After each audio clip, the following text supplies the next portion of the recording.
hit the win column. Is it too late to save a playoff spot? Tonight, two teams burning to win meet at Commonwealth Stadium. The Lions and the Eskimos are next on TSN.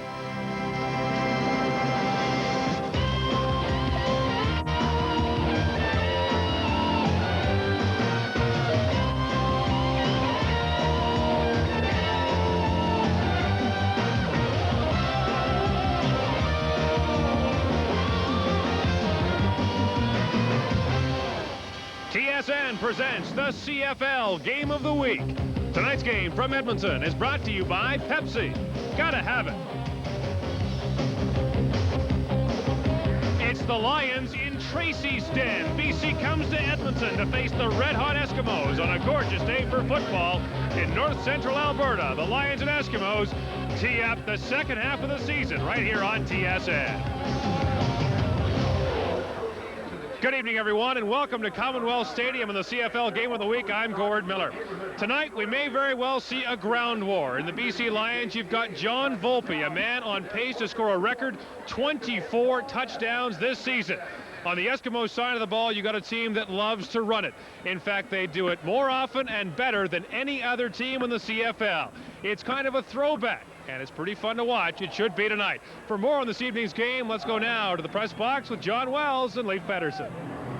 Right you are, Gord. No secret these two teams want to run the football tonight, and that means that the outcome will likely be decided by the big guys up front. Right, Leif? Oh, John, every week you usually hear, well, whoever wins the battle of the trenches is going to win this game, and sometimes it's true, sometimes not.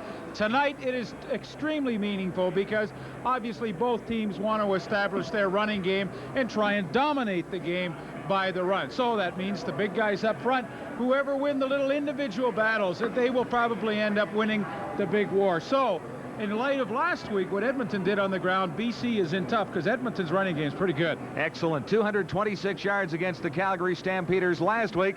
And here are the guys who did it. Marshall, Ham, and Michael Souls for a total of 226 yards. Souls leading the way with 105. So it's three Eskimo runners against one lone runner for the BC Lions. It hardly seems fair. Can John Volpe respond? Well, he's the league's leading rusher. I mean, he's a tremendous running back, but, when you look at balance, I kind of like the team that has three guys that can do it, so you never know where they're coming from, but BC's a team that can line them all up and just run one back at you and be very successful. Offense hasn't been a major problem for the BC Lions this season. Defense has.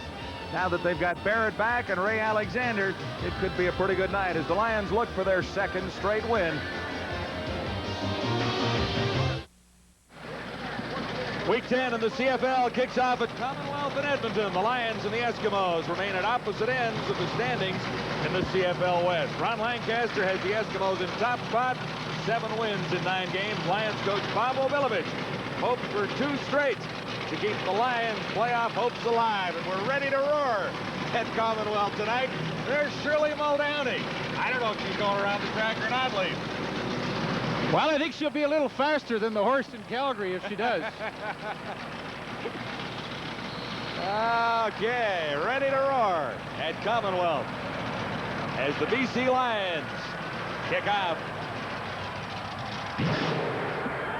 Taken by Craig Ellis, and Ellis is stopped at the 33-yard line. Can you hear yourself think? 7-yard return after a 52-yard kickoff. And Tracy Ham, player of the week for week 9 in Canadian football. And the heads out onto the field. Sorry, John. The most impressive thing about Tracy Ham has to be the touchdown to interception ratio.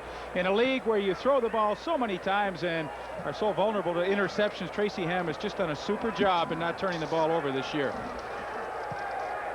The Eskimos begin at the 30-yard line. 2 receivers to the near side, 2 to the top of your screen. And it's well read by the BC Lions. Here's the way the Eskimos line up. With Dermott and Morris at the tackles, Verschoval and Ambrosi at guard, Conop in the center. The outside receivers, Henry Williams, Jim Sandusky. Inside at slot back, Craig Ellis, Chris Armstrong. The runners are Souls and Marshall. It'll be a gain of 3 yards after the Blake Marshall carry. I really believe tonight one thing that Tracy Ham has to be cognizant of is the fact that Henry Williams and Chris Armstrong really haven't been involved in the offense for the last month, and I think it's important to get the ball to Henry Williams early, get it to him quickly, and let him try and run with it, and of course get Armstrong involved early too. Those two guys need to be much more active than they've been. On 2nd and 7, Ham goes to the far side of the field and comes up short of the first down. He needed to get to the 40-yard line. Henry Williams made the catch, and he was stopped by the newcomer Joe Miro, playing right corner for the Lions with some help from Brett Young. So what the BC Lions obviously would like to do is build upon the good things that happened in their win last week against the Ottawa Rough Riders, and on the opening series, a team that is 3rd in the league in total offense, they were able to shut down rather easily. So a nice start for the BC Lion defense. Pretty good average for Glenn Harper, stepping across the 25 to get his first punt away. Rico Cartwright on the return. And he had trouble hanging on to it, but steps out of bounds safely, and the Lions end up with decent field position for Danny Barrett.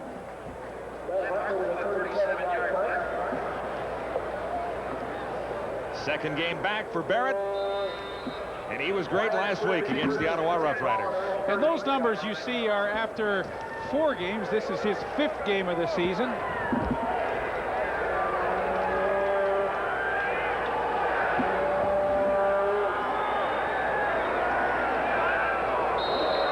Barrett off targets. Intended it for Mike Trevathan. Steve Rhoda Huskers and Jim Mills are the tackles. Inside, Jamie Terrace and Leo Groenwagen. The center is veteran Ian Sinclair. Ray Alexander back for the 3rd time this season, with Darren Flutie on the other side, Matt Clark, Mike Trevathan, and the runners are John Volpe in particular and Ryan Hansen occasionally. 2nd and 10, Lions at the 33. The blitz is on, and the sidelines. Barrett makes contact. Ray Alexander, the catch, forced out by Eddie Thomas.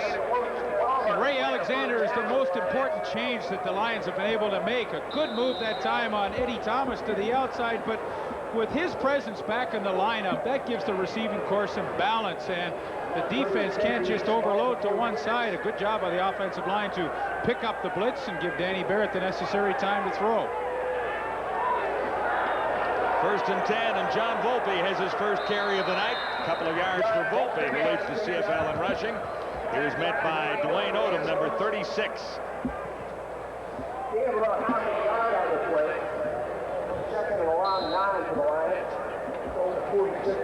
He is the league's leading rusher. Those numbers indicate 626 yards. Bob Abilovich feels he has to handle the ball up to 25 times a game, including running and receiving. Maybe 5-6 catches a game, and the rest on the ground. So you should see a pretty active John Volpe tonight. Just 1 yard for Volpe on the previous play, and he couldn't hang on to the pass from Danny Barrett. Enos Jackson covering on John Volpe.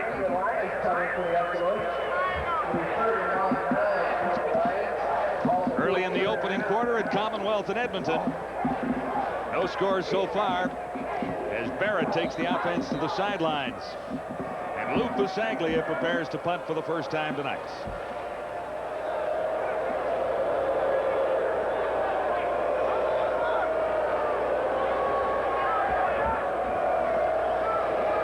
Pasaglia will step across his 35 to get this 3rd down kick away.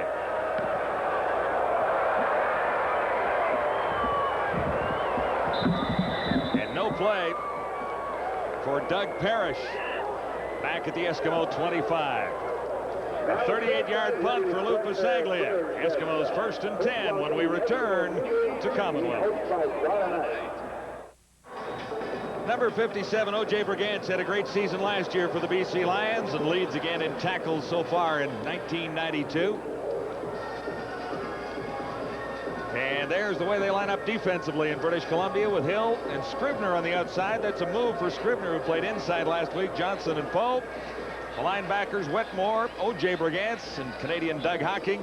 And here's the secondary this week. Who's new back there? Joe Miro. had a tryout with the Seattle Seahawks. Everyone else has been around a little time, but they have had in total 18 players, maybe even 19 players line up for the Lions in the secondary so far this season. It really has been difficult for that group because you have to understand the guys you're playing with and know the moves that they like to make. You're making quick calls on the run, and that has been so difficult for this secondary. But, you know, as a group, collectively, this is the best group that they've had on the field this year. And Brian Smith, you and I talked about him in the CFL report preceding our game telecast, and he is a hitter. You watch him tonight when Ellis and Armstrong are going through the middle. You're going to see some collisions for sure. 1st and 10 for the Eskimos from the Edmonton 25.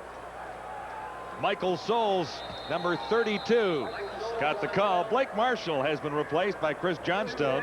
Marshall was shaken up on the first sequence. We'll keep you updated on that.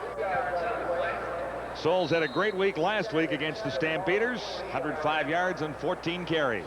What the BC Lion defense is going to do against that Edmonton run is everybody is responsible for a gap. So that means you have to be disciplined along that front seven. Your gap, you have to have it and play discipline to get to that spot. 3 receivers to the near side on 2nd and 7. Ham looks in this direction and finds Jim Sandusky. Sandusky in front of Andre Francis. And that'll be an Eskimo first down. Sandusky leading the Eskimos in receiving with 679 yards so far. Bit of a rub there from the inside receiver, Chris Armstrong, for Sandusky to try and come underneath him. He does a good job. Jim Sandusky averaging a little over 15 yards a catch here. That is about his career average. That's what you expect from him. Several 1,000-yard seasons. 6 receiver package in for the Eskimos on 1st and 10. Edmonton 38. Ham fired quickly, intending that for Craig Ellis. Slightly behind the slot back. Well, you know, I talked about Brian Smith, the middle safety. He's a guy that will stick his nose up here. This is a quick pass. Now watch how fast number 32, there he is. Watch how fast he gets into the screen and into the action. Looks like Blake Marshall will be back shortly. He is on the sidelines right now, but doesn't look to be in too much difficulty. It'll be 2nd and 10 Eskimos. 38-yard line. 6 receiver package in for Tracy Ham. He looks to the far side. One man open. It's Henry Williams. He'll be tough to catch. Williams simply powers his way down for the touchdown. Henry Williams and Joe Miro knows how fast Henry Williams is now. A 72-yard touchdown.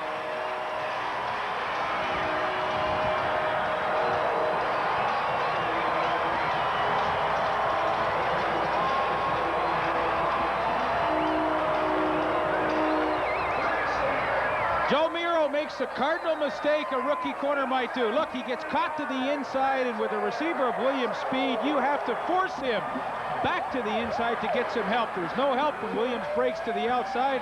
Clear sailing with his speed. No one will catch him. A 72-yard catch and run. And already the BC Lions find themselves in trouble. A rookie mistake in that secondary, something that's plagued them all season long. 4th touchdown of the season for Henry Williams. At least the 4th touchdown receiving. He has a couple on punt returns.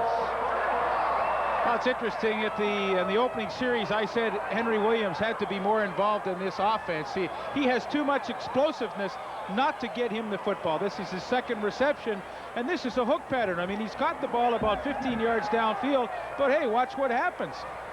Just a little move to the outside, and it's all over. So a 15-yard catch becomes a 72-yard touchdown. He is a weapon that they have to go to time and time again. Henry Williams beat Joe Miro, and Brian Smith, the safety, came over and couldn't catch up. So Williams has the Eskimos in front of the British Columbia Lions, 7-0 early in the opening quarter. How fast is the Giz? Oh, I don't know speed-wise. He's like a 4.2, I think. He's fast.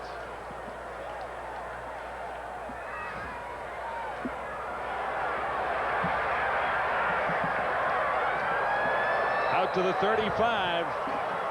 And the Lions will begin with decent field position once more. Tackle made by Mike McLean. The return 11 yards for Rico Cartwright. And there's the guy who returns punts better than anyone in CFL history.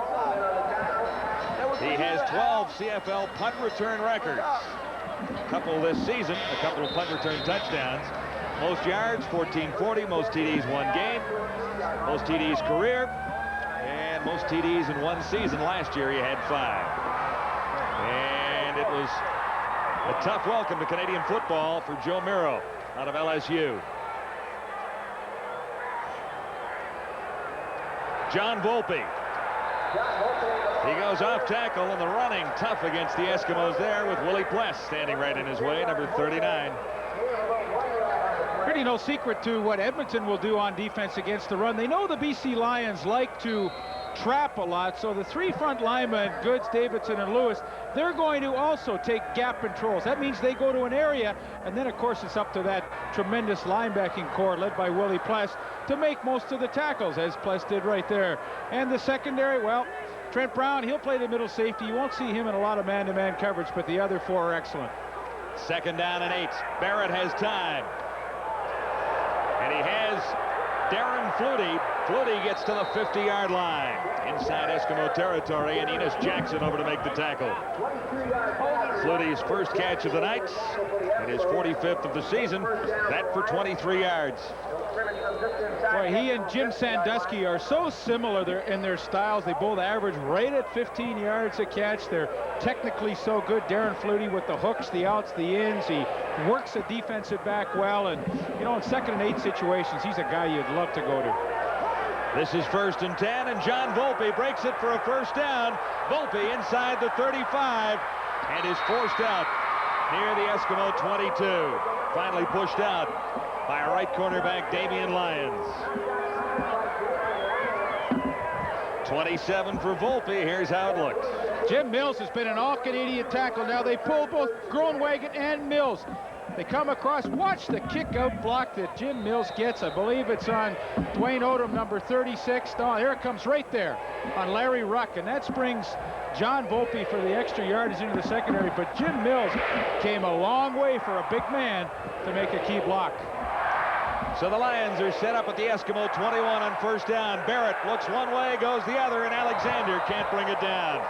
Slightly high for Ray Alexander in front of Enos Jackson. Alexander at 6'4" has got great reach. Well, he and Danny Barrett, in the few games they've been together, have developed a pretty good chemistry so far. That ball just out of the outstretched arms of Alexander, but good protection up front for Danny Barrett to throw. Initially, he wanted to throw a quick 3-stepper, but it just didn't develop, and that line gave him the extra time to look to his secondary receiver. 2nd and 10. Lions at the Eskimo 21. Barrett under the coverage this time. Alexander couldn't hang on against Lyons.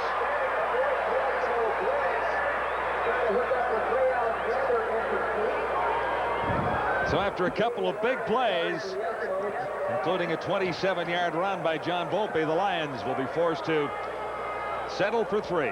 I think it was a pretty impressive drive to answer that touchdown by Henry Williams, too. And Bob Abilovich, in our conversation with him this morning, indicated that he and Danny Barrett have talked all week about being patient against this Edmonton defense. It's a defense that plays a lot of zone coverage, and you have to be patient against it.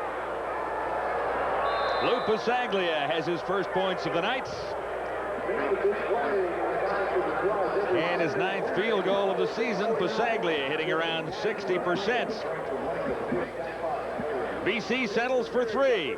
Edmonton has 7. And that's the score midway through the 1st quarter at Commonwealth. Running back John Volpe of the BC Lions is on target for a couple of CFL records. If in fact he can keep up his current pace, he leads the league in touchdowns and in yards. He has 209 yards receiving. His kickoff returns are right up there, and he is just having a super season, being attended to on the Lion bench right now.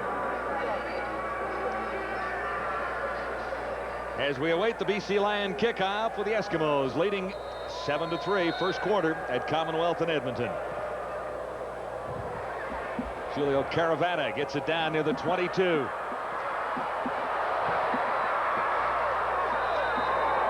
Mark Scott's leading the tacklers, his 17-yard return. No, I think it's imperative for Tracy Ham tonight to throw the long ball and throw it in the first quarter here. Now, he's got a guy like Joe Miro a little nervous. Miro's been beaten for a touchdown. But Edmonton predominantly likes to run the 12 to 15-yard pass routes. That's their bread and butter. But teams like to settle up on Edmonton. They know that. They play them tight. So Tracy Ham, whether he completes it or not, I think should air one out early in the game to try and give his receivers a little extra room. See how tight the BC secondary is playing them? On first down, Tracy Ham airs it out for Armstrong. Coverage by Tracy Gravely, number 3. 6 receiver set. You know, they didn't complete the pass, but really, I mean, you love to complete it, obviously, but he did the right thing. He's established something. He's established the fact that, hey, we're going to try and go deep on you guys. If you want to come up and play us that tight, we're going to throw over the top of you, and sooner or later, we're going to hit the big play. So hopefully that gives his receivers a little more room. And Ham will operate from the shotgun once more. This is 2nd and 10. Eskimos at the 40-yard line, leading by 4 at 7-3. Ham gets some pressure now on 2nd and long, throwing on the run, and he's picked off at the 55-yard line. Andre Francis, number 1, coming over from his left corner spot. First turnover of the night goes to the BC Lions. Not so sure Sandusky didn't slip on the play. He looked to be the intended receiver. The BC Lions get a fair bit of pressure on Tracy Ham. Ham initially wanted to throw quick to Blake Marshall. When he was covered, now he has to scramble, and just as Stu Hill was getting there, he threw the ball back across his body into a lot of traffic, and sometimes you get away with it. That time Tracy Ham didn't. Andre Francis gets the pick, and the BC Lions, after a successful drive the last time they had their hands on the football, get it back in a hurry. 9th interception given up by Tracy Ham this season. On first down, Barrett for Ryan Hansen, and Hansen has a first down for the BC Lions. He is inside the Eskimo 45 and stopped by safety Trent Brown. Fun for Ryan Hansen to get his hands on the football. He really doesn't get to touch it too much. That's only his 8th catch of the year. John Volpe is the focal point in their running and receiving attack out of the backfield, but a well-executed screen play, and that's a good call against an Edmonton defense that in the past month has played it pretty soft. Lions 1st and 10 at the Eskimo 41. The pitch to Volpe. He tries the near side and is forced out by Larry Ruck, number 47, the Eskimo middle linebacker. Very happy with the play of Larry Ruck in the middle so far this season. Boy, Ryan Hansen, you know, he caught the ball in the last play, and now watch what he does leading John Volpe on the pitch. Ryan Hansen absolutely destroys number 36, Dwayne Odom. There you see it right at the bottom of your screen. Now that gets Volpe to the outside, and boy, Ryan Hansen, what a block that was. 4-yard gain on 2nd and 6. Barrett over the middle, and he'll have a first down at the 30-yard line. Pless and Ruck covering on Darren Flutie, number 82.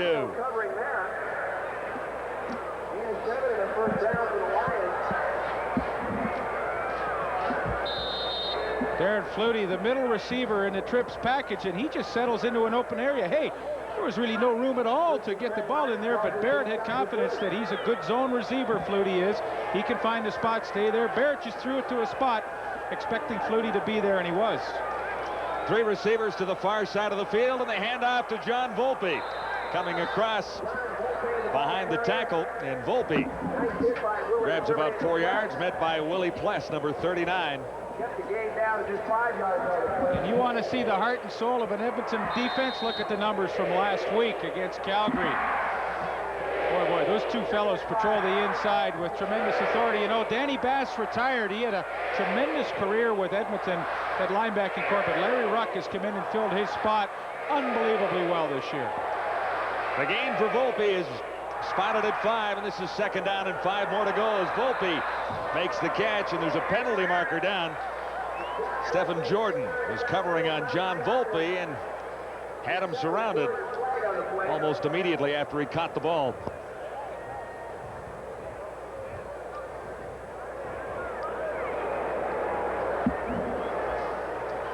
Referee tonight is David Ewell.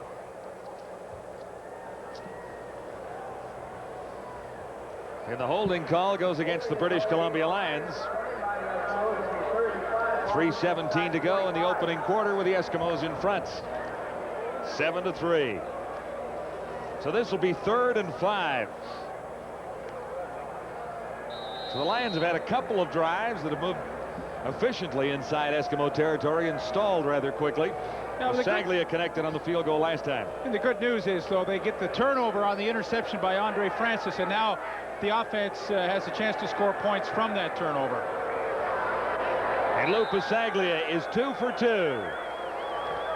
A 1-point ball game at Commonwealth at Edmonton, with the Eskimos leading the BC Lions 7-6. 3 minutes to go, first quarter. Protecting Joe Miro is the big question right now on the BC sideline. He got burned by the Gizmo for the touchdown earlier. BC switched to a zone-type defense. At one point, they found themselves with linebacker Doug Hocking covering Gizmo. They don't want that. They just had a meeting on the sidelines to discuss how they can combine their coverages so that the rookie Miro gets some help, but they don't get mismatches like they had on the last series. It's a concern, and it's a headache that Bob Obilovich has had all season long with new players in his backfield. Hocking on Gizmo, that is not even fair. No, I don't. The sound of it makes me shudder. I don't know. Tough to protect a guy back in the secondary, especially a corner. I mean, you can zone and roll him up a little bit, but really, a corner has to play, and if he's having a bad night, you just have to suffer through it. Craig Ellis. He's to the 35 and stopped there by O.J. Brigance. 17 yards on the return, 57 yards. The kickoff by Julio Caravata. Well, one interception is the only blemish for Tracy Ham so far. One touchdown, the big one to Henry Williams to give the Eskimos a 7-0 lead. The Lions have come back to get within one on a couple of Lou Pasaglia field goals. 1st and 10 Eskimos at the 35. 3 receivers far side of the field. And Johnstone gets the call. It's number 83, Chris Johnstone. Chris Johnstone, the ball carrier. All the first got their hit by Clayton Whitner. Looks like Michael Soles came up with a little football. Soles recovering the Johnstone fumble. 2:12 to go in the opening quarter.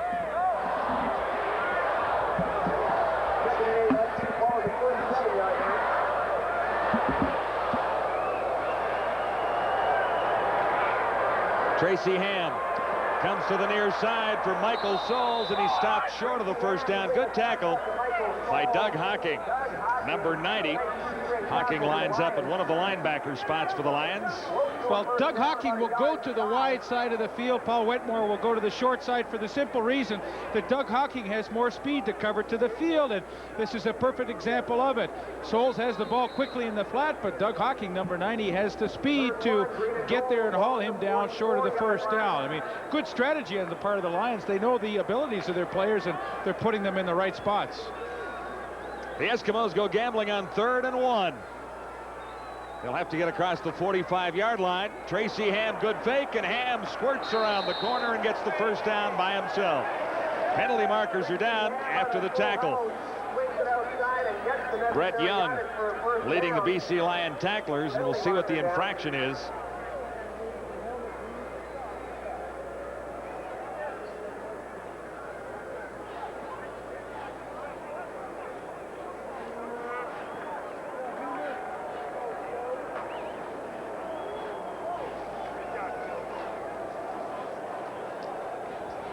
Penalty goes against the Lions.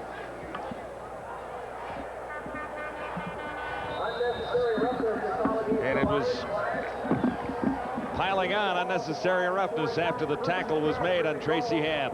So the Eskimos get out across the 50-yard line into BC territory as a result, with 1:02 to go in the opening quarter.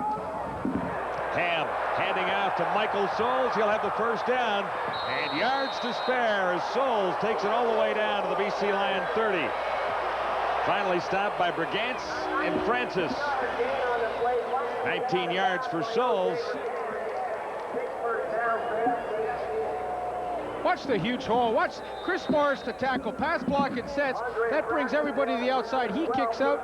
Marshall leads up for Michael Souls, and a huge hole is created, but it's a kind of a draw trap where they get the defensive lineman coming upfield, and there was a great hole created by Chris Morris.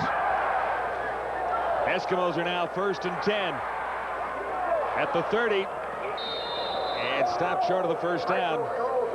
Michael Souls, he ran into O.J. Brigance, number 57.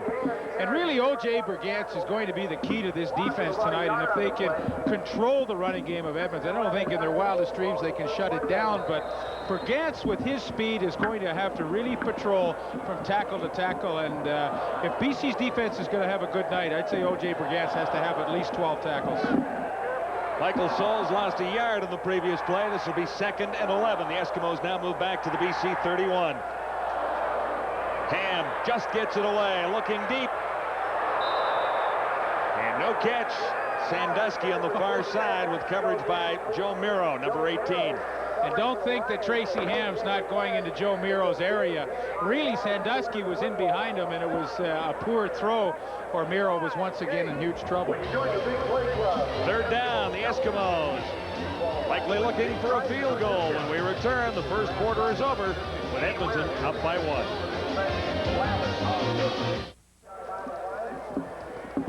The BC Lions hanging in so far against the Edmonton Eskimos, down by a point. Edmonton with a chance to increase the lead. Sean Fleming has been good on his last 5 field goal attempts, and make that 6 for 6 for Sean Fleming. Had a bit of a slow start, Leaf, but he's had a good 2 weeks against the Calgary Stampeders.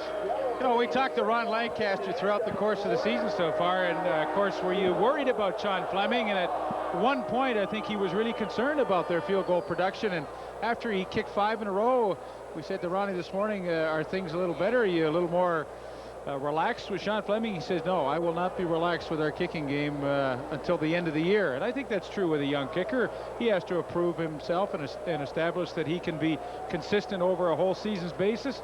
And of course, it's going to get a little chillier out here in the next few months. So I think Ron Lancaster will rest easy until the season's over, and Sean Fleming has had a good year.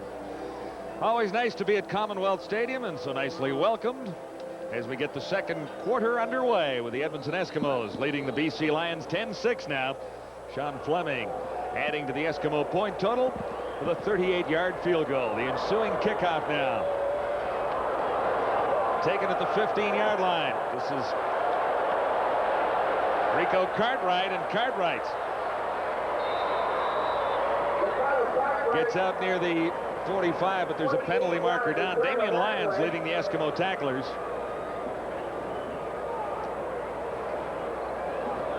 And they'll likely take this one back for a blocking infraction.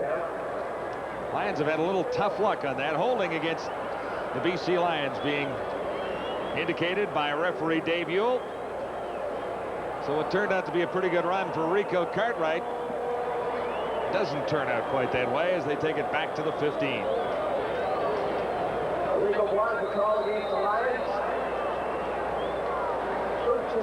Too much to differentiate between these two teams in the opening quarter. 121 in total yards for the Eskimos compared to 97 for the BC Lions. Time of possession within about 30 seconds. Let's see what Danny Barrett can do starting at his 15. Good fake. And the pass goes to Ryan Hansen. Fake to John Volpe, and Hansen is out near the 30-yard line. That'll be a BC first down. Trent Brown, the Eskimos safety, making the stop. Second time that Danny Barrett's had success running the screen against Edmonton, and good play action freezes everybody. Now watch the block. Ian St. Clair at the left of your screen on Stephen Jordan. That is the key block to spring Ryan Hansen loose. Pick up the necessary yardage for the first down. So they get themselves a little breathing room. But second time they've had success with the screen. Look for them to try that one again. Trips formation, top of your screen. 3 receivers out there, and Barrett comes to the near side.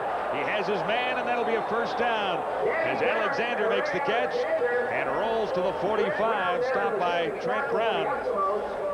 Well, there's no question Ray Alexander, his return to the lineup gives this receiving core instant credibility. He just runs a super one-on-one pattern with Eddie Thomas, takes him hard to the inside and breaks it back to the corner. Technically, that was a perfect pattern and a lovely throw by Danny Barrett. That's the kind of throw you put a little air time on it, let your receiver run underneath it. Perfect strike, and now back-to-back plays find the BC Lions in Edmonton's territory in a hurry.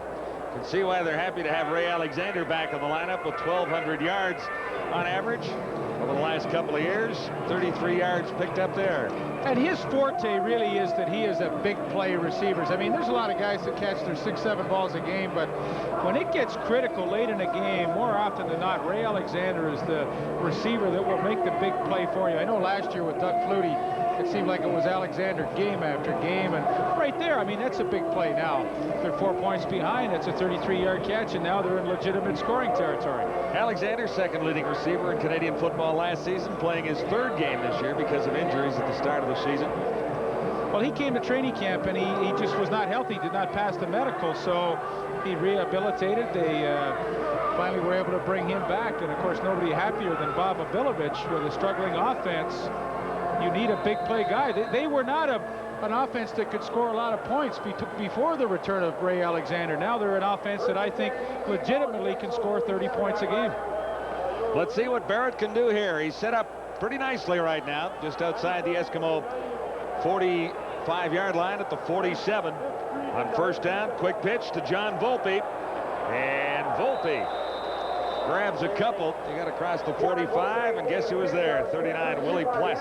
And it was because number 75, Lloyd Lewis, the defensive end, got such good penetration. You know, we talked about the fact that those three down linemen, basically Lewis, Goods, and Davidson, will have to sell themselves out to try and create some blocking foul-ups, and then that means Willie Pless can have a great night and make all the tackles. But Lloyd Lewis really made an outstanding play there. 5 sacks for Lewis on the season. The gain is 3 at 2nd and 7 for the Lions at the 45. Barrett has a completion, but he'll be short of the first down. Enos Jackson was covering, and Barrett comes up a little bit short. Well, Danny Barrett is following the game plan to be patient and peck away at that Edmonton defense, but there comes a time in the game where he has to decide, hey, 2nd and 8, I have to throw downfield at least 10 to 12 yards to make sure I pick up that 8. I can't throw it 3 or 4 and hope I run for another 4. So sooner or later, he's going to have to be a little more aggressive in his play selection. Mike Trevathan comes up a little short. Lou Pasaglia, perfect so far tonight. We'll try this one from about the 47-yard line. And this one is no good. Henry Williams gets it out of the end zone and does a good job out near the 15-yard line. Stopped by Tim Lorenz. So Pasaglia good on 2 of 3, and the Lions still trail by 4. At the start of the game, we talked about the vaunted Edmonton running game. It's taken 2 significant blows here tonight. Blake Marshall has re-injured a shoulder that he hurt Monday against the Calgary Stampeders. He is questionable for the rest of tonight. And Tracy Ham is nursing sore ribs. That's also an injury he suffered on Monday. So the short week from the Labor Day game to this one is beginning to take a toll on the Eskimos. Well, that'll change the game plan just a little bit, where they had such great success with Marshall and Michael Souls running last week, along with Tracy Ham for 226 yards. Ham may have to make a few adjustments down there. Well, I think they'll still try and run it with whoever is in there, Chris Johnson, Michael Souls, Brian Walling and company, but Tracy Ham now from a 50-50 type of pass-run ratio will probably step that up to around at least 60-40 pass to run. And that's a lot of yardage when you take it out between Marshall and Ham not running the ball. Of course, they count on Tracy Ham to do their outside running. Marshall and Souls are the bangers between the tackles, and Tracy Ham is the guy that can get it to the outside. Eskimos averaging 166 yards per game along the ground. Trips formation, far side of the field. 1st and 10. Eskimos at the 15. Michael Souls got the call. And Souls met O.J. Brigance.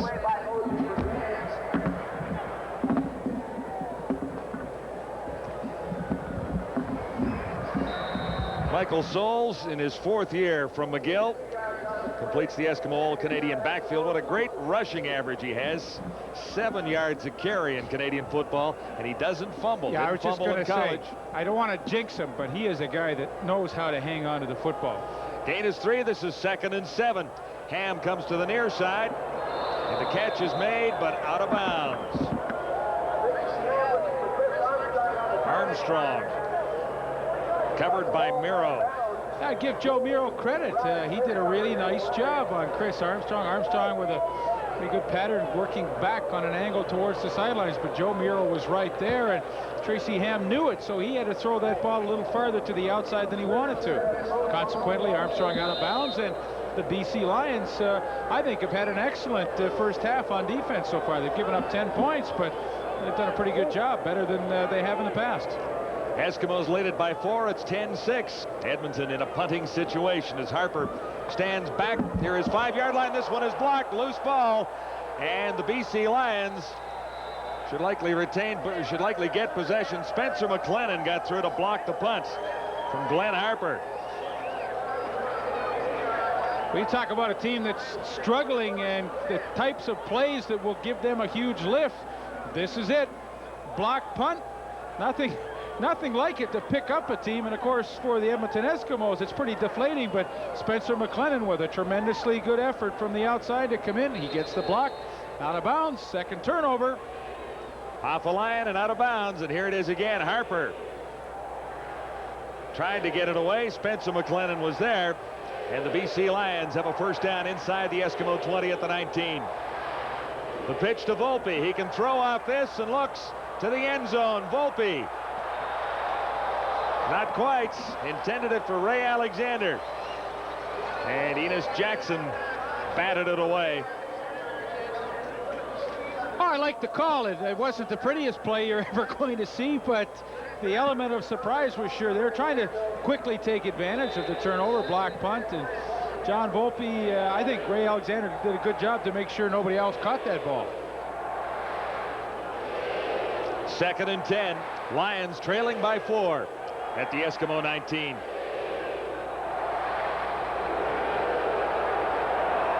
Barrett to the far side. Catch is made about a yard short of the first down for Darren Flutie. We'll see where they spot the ball. Good pattern by Darren Flutie, but I honestly think he's got to take it a little deeper because Danny Barrett's rolling out. When he rolls out, that means the receiver's going to have more time, and by Flutie cutting it off a little short, he winds up a yard short of that first down marker. So the BC Lions will have to gamble.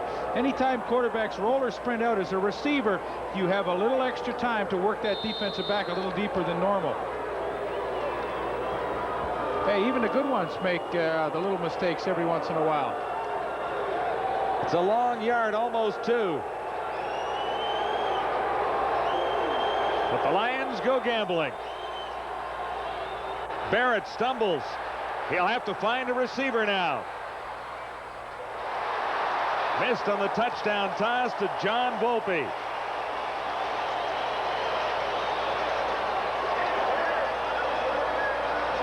And Volpe is shaken up.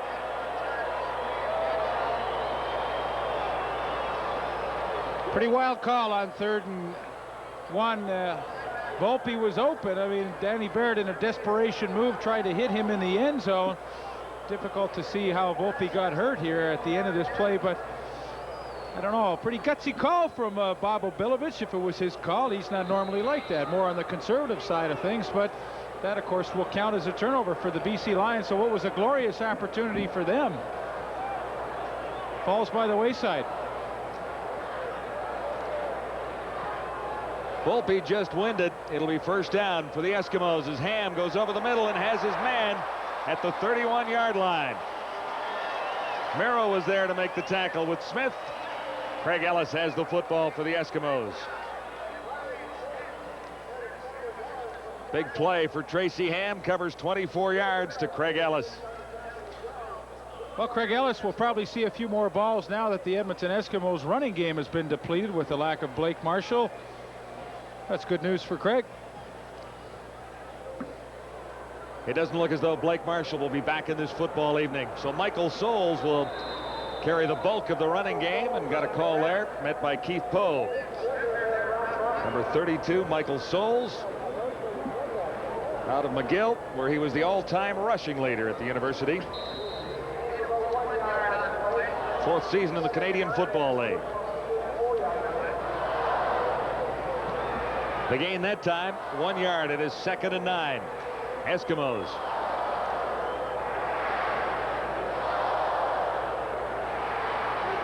Blitz is on. Can Ham get it away? Looks deep for Sandusky. It's picked off. A great interception by Tracy Gravely. Sandusky was in behind the coverage, and Gravely got a hand on it, tipped it into his mitts, and took off.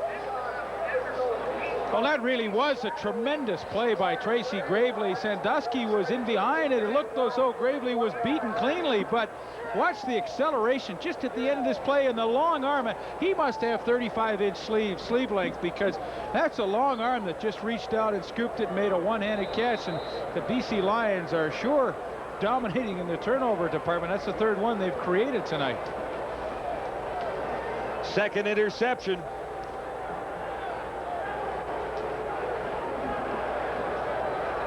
And that sets the Lions up with a 1st down at the BC 50. Here's John Volpe taking the screen pass, and Volpe takes off. He is inside the Eskimo 40. Stopped by Enos Jackson. Pretty good night for Tracy Gravely with 2 interceptions so far. 3rd time now Danny Barrett's called the screen. Each time they've had great success. The BC offensive line, Ian Sinclair out in front leading it, and the screen play is a good play against an Edmonton defense that likes to rush 4 or 5 people and drop everybody else off. There's usually lots of room. 1st and 10 at the 39. Sideline pattern for Alexander. Tight coverage by Eddie Thomas, number 17. Eskimos have got 2 pretty good corners, and Thomas on the left side, and Damian Lyons with 7 interceptions on the right side. I've been a big fan of Eddie Thomas, and of course Lyons now with the 7. He looks like he is a keeper at that corner spot. This one, I mean, Ray Alexander's 6'4", but he just could not get up and bring that one down. 2nd and 10. 6:48 to go till halftime. 3 receivers, far side of the field, top of your screen. Here comes the blitz. Barrett got it away to Alexander, and Alexander forced out after the 1st down by Eddie Thomas. Well, we talked about Eddie Thomas, John, being a pretty decent one-on-one guy, but Ray Alexander commands tremendous respect around the league, and he works the inside shoulder of Thomas and then breaks to the outside, gets Thomas completely turned around, and technically you don't run it out any better than the one you saw right there. 14-yard gain, and that sets the Lions up inside the Eskimo 25. Here's John Volpe again. Nice run by Brian Hansen, I should say, number 34. Nice run by Hansen. And the thing that Danny Barrett is doing so well in this drive is mixing his plays up and keeping the Edmonton defense, which is a pretty tenacious group, off balance. Screen, you've got the Alexander, now the draw to the outside with Ryan Hansen. The Edmonton defense kind of on their heels.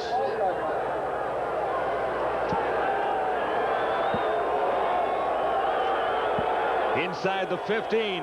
Hansen again, and he'll score. Ryan Hansen, number 34.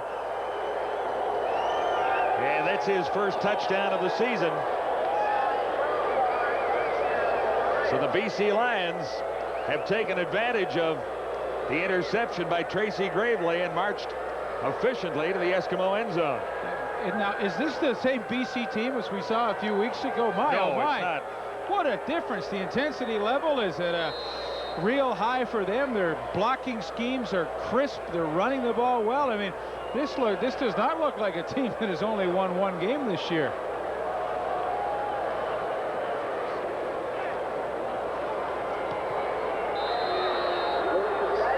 Lou Pasaglia adds to the BC Lion total as the Lions move out in front of the Eskimos for the 1st time. It's 13-10.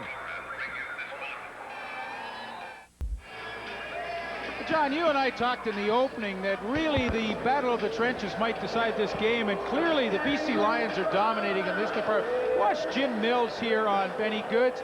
You get Volpe coming on Odom, Ian Sinclair on the nose, and then Groenwagen on Willie Pless. I mean, this is nothing more than really man blocking and pushing your man back and creating an open hole for Ryan Hansen to run through. And, you know, when coaches talk about, well, we have to win the war up front, clearly BC is winning the war so far after a quarter and a half. Ready for the Lions kickoff with BC out in front, 13-10. Craig Ellis on the return for the Eskimos. Tripped up by the first man upfield, Brian Smith, number 32. 10-yard return, 51-yard kickoff. And the Eskimos will try and retake the lead after a 5-play, 59-yard scoring drive, topped off by Ryan Hansen's 12-yard touchdown run, his first of the season. And it was the variation of plays that impressed me as much as anything. Danny Barrett in total command. I mean, their game plan is perfect. It's, hey, we're going to run the ball, we're going to throw some screens, and we're going to throw some outs to Ray Alexander. So far, it's worked perfectly. Nowhere to go for Michael Souls, number 32 that time. Forced back by at least 3 BC Lions, including Scrivener and Stuart Hill.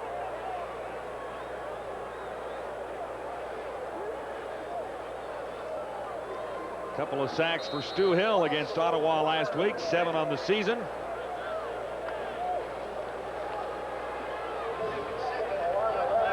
Loss is 1 yard. This is 2nd and 11. The Eskimos are at the 33. Trips formation with 3 receivers near side of the field for Tracy Ham. Ellis comes open. He can't hang on to the ball. Met by Brian Smith. Talked about Smith and the punishing hitter he is. Well, this is something the BC secondary has not had, a safety that can have a lot of range and also hit at the same time. Really, Ellis has a good chance to catch that ball, but who's there with the perfect timing? Brian Smith puts the helmet right in there, knocks the ball loose. You don't play middle safety any better than that. And he is getting a reputation around the league as being a hard hitter. He broke some ribs of Bobby Jurison last week on a short yardage pass. And, well, I'll tell you, the receivers are going to take note of number 32 in the Lion uniform. Harper had 1 block. No problem getting this one away. And not much of a return for the BC Lions. Mike McLean leading the tacklers. Rico Cartwright slightly shaken up on the return. 2 yards on the run back, 43 yards on the punts, and the Lions lead the Eskimos 13-10. Rico Cartwright on the return. Here's what happened.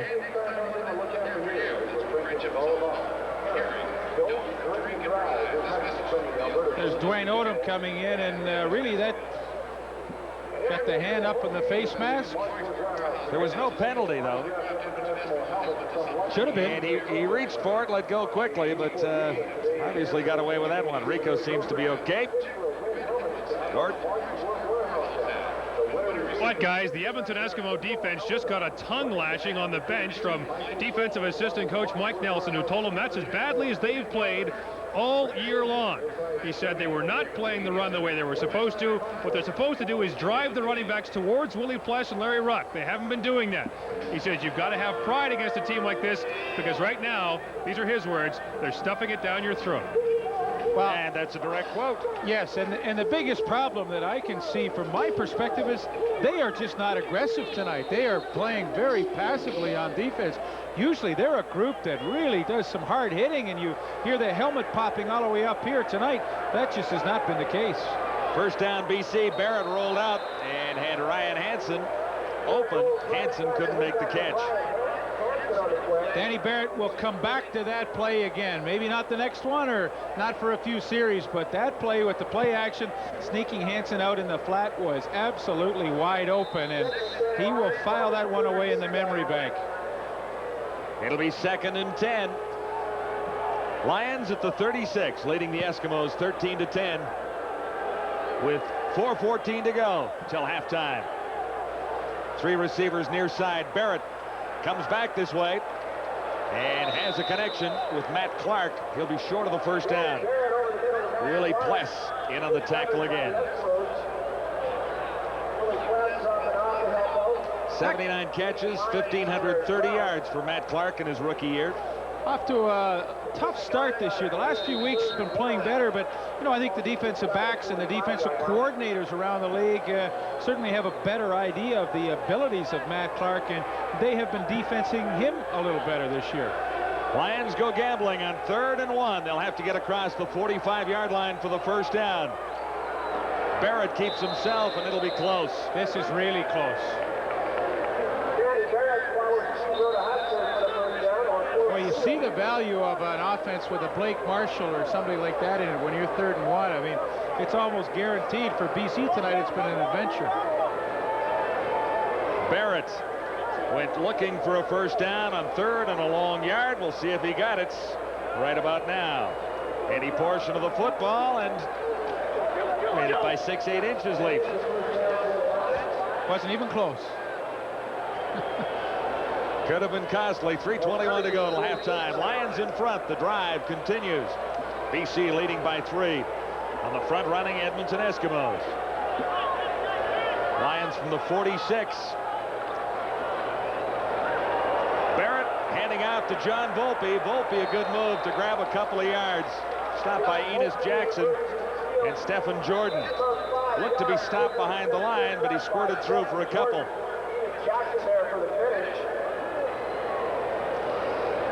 Exactly 3 minutes to go till halftime. Timeout at Commonwealth. We'll continue with this BC Lion drive in just a moment. Here's the way it looks in the Eastern Division of the Canadian Football League heading into Week 10 with the Tiger Cats leading the East by 4 points on Ottawa and Winnipeg. The Argos are 6 points off the first place pace. In the West, the Eskimos by 2 and the Stampeders, followed by Saskatchewan, and the BC Lions looking sharp tonight, hoping they can make it 2 weeks in a row in the win column. Other games this week, the Tiger Cats against the Ottawa Rough Riders should be a good one. Stampeders against the Argos. Both teams could use a win there, Saskatchewan and Winnipeg, and that's almost a toss-up after the Riders won last week. Ron Lancaster watches this game with interest, and also the one on Saturday afternoon. Dinosaurs Golden Bears on TSN. And young Lancaster, Bob Lancaster, the starting quarterback for Tom Wilkinson's University of Alberta Golden Bears. Well, that should be an interesting game tomorrow, and Gord Miller is going to make the trip down there, call the play-by-play for that one Saturday afternoon, and there you see we will have it for TSN. I know I'm going to watch it. After a gain of 4, it's 2nd and 6. Barrett releases in a hurry. Intended that for Darren Flutie and was slightly behind his receiver. Thomas was covering on Flutie. I think this is a good move by the Edmonton Eskimos. They bring Ruck, they bring Pless, they bring everybody. They have to change the pace of this ball game. They defensively are pretty flat, as Gord Miller mentioned, and I think they have to change it up like they did right there and try and create some havoc. Danny Barrett has been allowed to be pretty comfortable back there, although he hasn't had a huge night passing. He also has not had a lot of pressure and hands in his face, and I think strategy-wise, Edmonton was very smart to bring a few extra people. Not much of a breeze behind Lupus Saglia as he steps across the 40 to get this one away. Henry Williams has the lone touchdown for the Eskimos tonight, picking it up at the 15, and Williams scoots all the way to the 30-yard line. Didn't look to be much running room, but Giz found 16 yards before Donovan Wright made the tackle.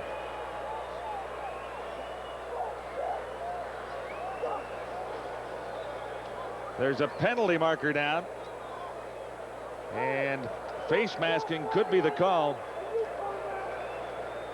against the BC Lions. Rough play, and the Eskimos get a few extra yards. Another look here. Might see it at the top left of, well, there's face masking there. Not sure that was the call. That wasn't the official indication from Davey. There was a little altercation off to the side there. Couldn't quite catch the number, but from the 45, Williams makes the catch from Tracy Ham, and he'll be close to a first down. perfect call. They have to do this 5-6 times a game to the Gizmo. I mean, what could be easier? He goes down 6 yards, you get him the ball. I mean, the worst you're going to have, he gets tackled right away. There's 2nd and 4, but with his speed and ability, here he is right here, just right there. What could be easier? Miro's scared to death of him. Now you got an easy play. You pick up a 1st down. That's great. That's taking advantage of the situation. 10 yards, Eskimos have the 1st down right at midfield at the 45-yard line. Trips formation, far side of the field, top of your screen. Good fake by Ham. He got away from the pressure, and he has a big 1st down. Tracy Ham right on the money for Craig Ellis. Brett Young and Joe Miro over to make the stop, but not before Ellis had 30 yards. And of course, that's what a good running game will do for you. BC respecting that, and the play action holds the linebackers just long enough to let Ellis get in behind them, in a nicely feathered pass by Tracy Ham into Ellis. 1st and 10, Eskimos at the 25-yard line of the Lions with 2:08 to go till halftime. BC in front by 3. Ham for Armstrong.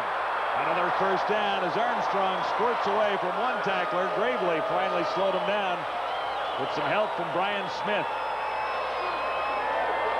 Edmonton Eskimos count on their running backs to do a lot of blocking on defensive ends, and Chris Johnstone on Stuart Hill does a super job. Notice how he was really square to Hill when he made that block, and Hill couldn't overpower him. And of course, the result is Ham has enough time to pick out a receiver and keep a very impressive drive going. Eskimos at the BC 11, and a procedure call will slow things down here.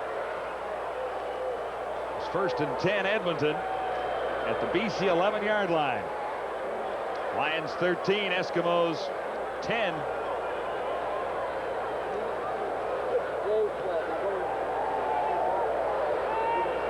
And they're still sorting out the penalty down there. The procedure call going against the Eskimos. It'll be 1st and 15 as a result, with 1:42 till a half.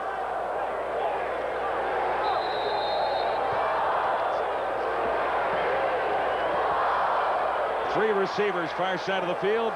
A trips formation over there, and Ham looks to the end zone for Craig Ellis. Covered by Brett Young.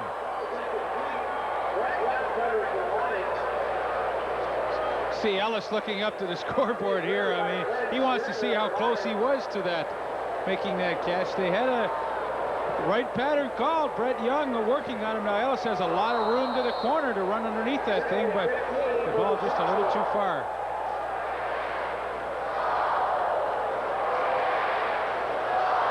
So it'll be 2nd and 15.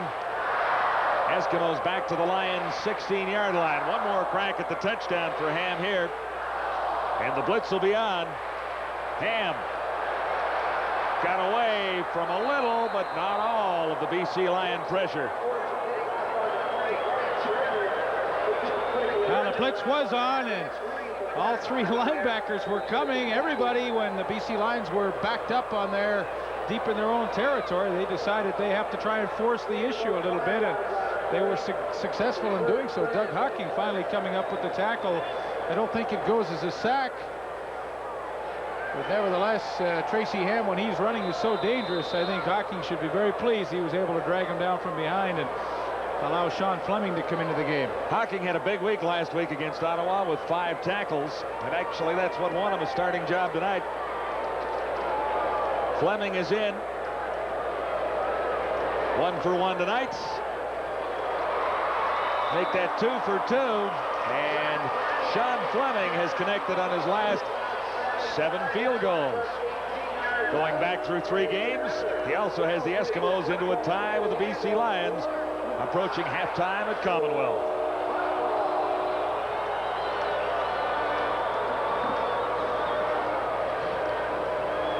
See what Dan Barrett can do with the last 1 minute and 9 seconds.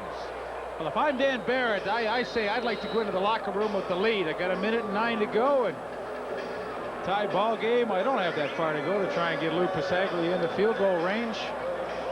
Take a shot at trying to work him down about 30 more yards and see if he can set up a field goal opportunity. Barrett has looked sharp tonight as he did last week against Ottawa. On first down, a little swing pass to John Volpe. Volpe finds great running room. He's tough to catch. Jordan finally got him from behind, number 11. And that's the 4th screen they've run tonight with great efficiency. They're allowing the Edmonton front 4 or 5 to come in and get lots of penetration. Then the offensive linemen just sneak out and form a good wall for Volpe. Now watch to the right of your screen. There goes Sinclair. There goes Terrace. There goes Groenewegen. Here's 3 guys out in front creating some holes for Volpe. You can't do it any better than that. 24-yard gain, setting the Lions up. Flutie all the way down inside the Eskimo 15 to about the 10-yard line. Enos Jackson finally over to make the tackle. 41 yards for Flutie after 24 for Volpe.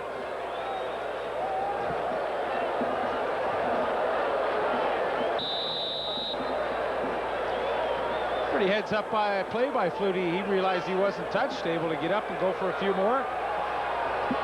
1st and 10 for the Lions at the Eskimo 10. John Volpe, touchdown. So the Lions are back in the lead.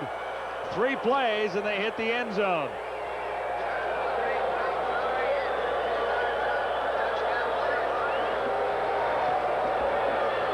Well, what an impressive drive. You know, I was suggesting that maybe Danny Barrett try and work it down for a field goal, but look, lo and behold, what they come up with. A touchdown run by John Volpe. And what a great run it was. He just got over the line. John Volpe for the touchdown.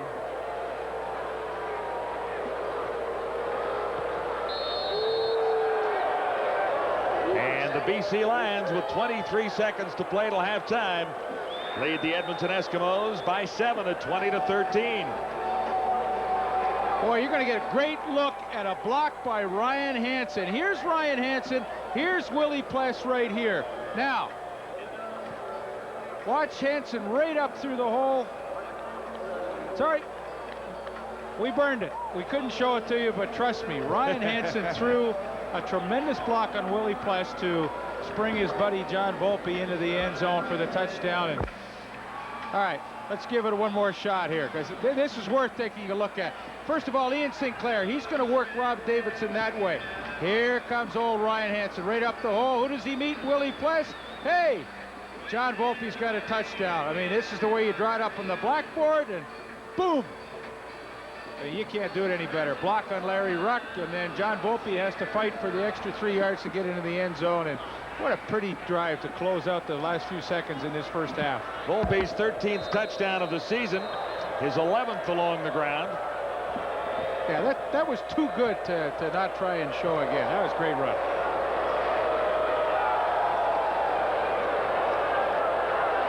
Craig Ellis stumbles as he crosses the 30-yard line. You know, John, I think it's worth mentioning the fact, and Gord Miller brought it up, that the Eskimos played on Monday. The BC Lions had 8 days to prepare for this game, and that really, I think, is the story here in the first half. The Edmonton Eskimos, although they scored 13 points, I mean, they look flat. They look listless. They're not aggressive the way they have been in their first 9 games. The BC Lions, on the other hand, I mean, they look charged, and they're a team that really is searching for their second win of the season. Eskimos are 1st and 10 with 19 seconds to go. It's a long way from the Edmonton 32. Ham swings it out to Michael Souls. Good run by Souls. He got across the 50-yard line. 13 seconds till the half. Nifty little scoring drive by Danny Barrett and the BC Lions. Didn't take long, 49 seconds to cover 75 yards. And John Volpe got to the end zone from 10 yards out. Edmonton first down, 4 seconds left. For Brian Walling, he couldn't hang on. So 2 seconds left for the Eskimos, who trail by 7 points at 20-13. Ron Lancaster was worried a little bit about the preparation time this week, as you were talking about, Leaf, but also after the big win in Calgary coming up coming home to play a team that only won one game all season. Well, I think his concerns are well-founded because his team has not performed to the level they certainly are capable of playing to. Brian Walling, and this should be the last play of the opening half, but Walling breaks it for big yardage. He's down inside the 35. Stopped by Joe Merrill, but there is no time for a field goal try. Time had run out on the Edmonton Eskimos. BC Lions, a surprising first half. They played well and lead the Eskimos 20-13. Although man is composed of over 90% water, he doesn't have to feel wet.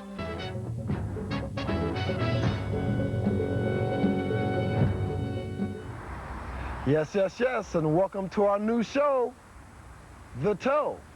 Hi, I'm DK Smith. As you all know, I have a very bad toe. The big toe is a no-go for this week's show. But I'm gonna stick around here for the entertainers, because we have a very special show for you today, which involves toes. Not mine, someone else's.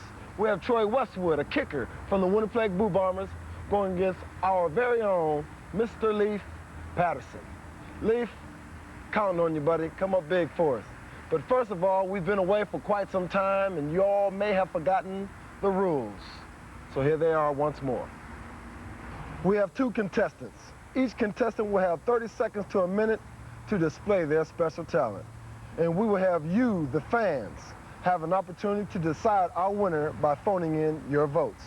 We will donate $100 to the winner's favorite charity. So first off tonight, we have a kicker, which I said I wasn't gonna permit any more kickers on my show, but Troy, being that you knocked us out of the Grey Cup in 1990 with that field goal, I'm gonna give you another shot, okay?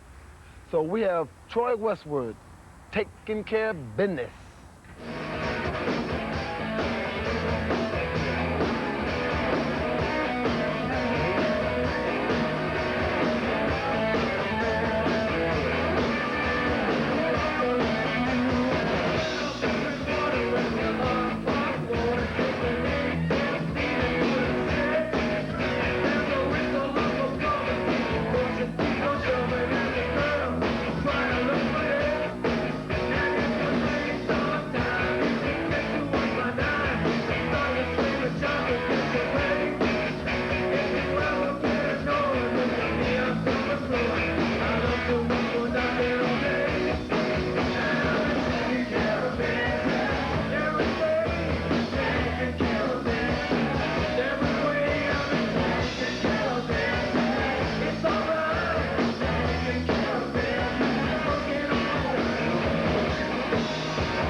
Every day. Hey, that's pretty good, Troy. Hey, we need to adopt that theme song on our team. We need to start taking care of business.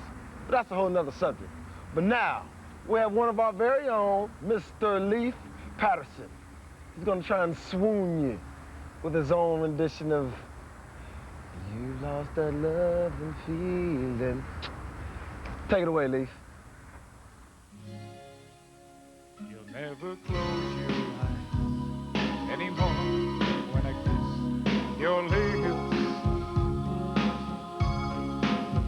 and there's no tenderness like before in your fingertips. We had a love you don't find every day. So don't let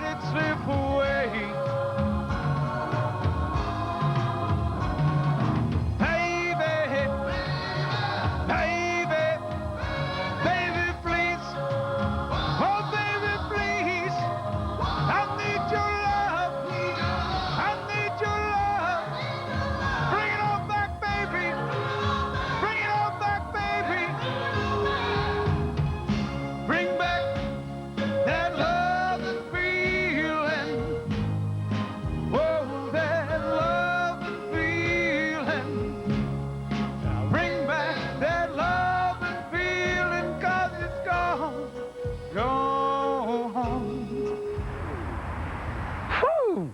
That's pretty good, Leaf. But you can do it all. I'm really impressed. I'm really impressed. You know what? I think you should change over into singing. That way I can just step right into your shoes right here at TSN. But, you know, hey, but that's okay. But now it's up to you, the fans. We need your help in deciding a winner. Give us a call. If you like the real Toe, Troy Westwood, call 1-900-273-0040. If you like Leaf Pedersen, call 1-900-273-0041. Once again, for Troy, 1-900-273-0040, and for Leaf, 1-900-273-0041. And it's only 50 cents to make a call. Looked like the start of a big night for the Eskimos when Henry the Gizmo Williams hooked up on a 72-yard pass and run touchdown with Tracy Ham. That made it 7-0. BC inched closer on Lou Pasaglia's 29-yarder. That made it 7-3 in favor of Edmonton. And Pasaglia struck again to bring the Lions within one. Sean Fleming, Edmonton's suddenly strong kicker, struck from 38 yards out. That made it 10-6 in favor of Edmonton. Ryan Hansen's 12-yard touchdown run put BC in front for the first time. Fleming tied it up from 18 yards out, but then, late in the half, gave John Volpe's 10-yard touchdown run, 2013 BC. When we come back, we'll howl at the moon. Oh, Leaf, did you do that already? We'll be right back.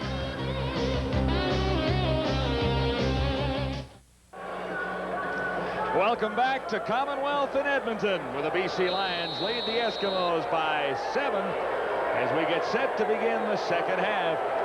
Sean Fleming.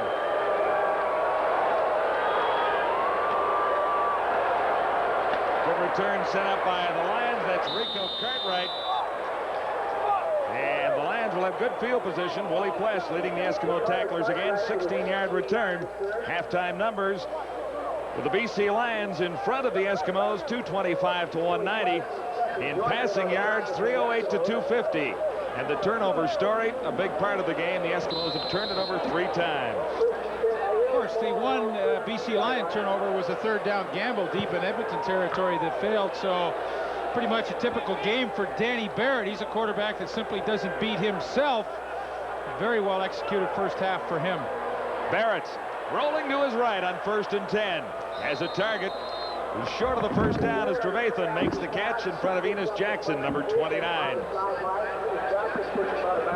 Well, in the Eskimo dressing room at halftime, Ron Lancaster told his team that was as flat as they'd been all season, but they were fortunate to still be in the ball game. They couldn't afford to be that flat in the second. On the other side of the room, Mike Nelson gave it to his defense again and said there will be personnel changes in the second half if the play doesn't improve. A gain of 5 yards for Trevathan, 2nd and 5, BC Lions. Out across the 35 at the 38. Barrett has a first down as Trevathan makes his 2nd straight catch in front of Enos Jackson. Barrett very impressive in the first half, Leaf. He is, and he started off nicely in the third quarter here, and what he's doing is he's working underneath the coverage against the predominantly zone defense. Right coming into your living room, Trevathan, who finds the hole between the linebacker and the defensive back, Enos Jackson. I mean, it's an easy, high percentage pass to complete, but that's what makes Danny Barrett so effective. He does not beat himself. This time he calls on John Volpe. Volpe bounces off one and gets to the outside. Jordan finally forcing him out. And there wasn't too much room for John Volpe on that carry. I mean, that's what Bob Abilovich said. You know, it's very difficult just to, hey, try and run outside. But what you try and do is hit it up inside and then bounce it to the outside. But number 11, Stefan Jordan, is waiting right for Volpe with a pretty good solid hit there to keep him. But it's so tough because defenses are so quick to just quickly toss it out. You hit it upside, inside, and then bounce it to the outside. Volpe, who averages over 5 yards a carry, picked up 3 on the previous play. Batted down. And there's a penalty marker on the play. Larry Ruck, number 47, got a hand on the pass from Danny Barrett. Larry Ruck is so good at hiding kind of in the weeds behind the defensive end and at the last second sneaking out and getting his hands on the football. That's how he got the big interception last week against Doug Flutie. Same type of play right now. Roughing the passer called against the Eskimos. That's Larry Ruck to the bottom of your screen. Now, he reads Danny Barrett's eyes. That's simply all he does. And he goes to a spot he knows Barrett's going to throw to, and he knocks it down and actually could have had the interception. But great technique of looking into the backfield and reading where the quarterback is going to throw the football to and then reacting to it.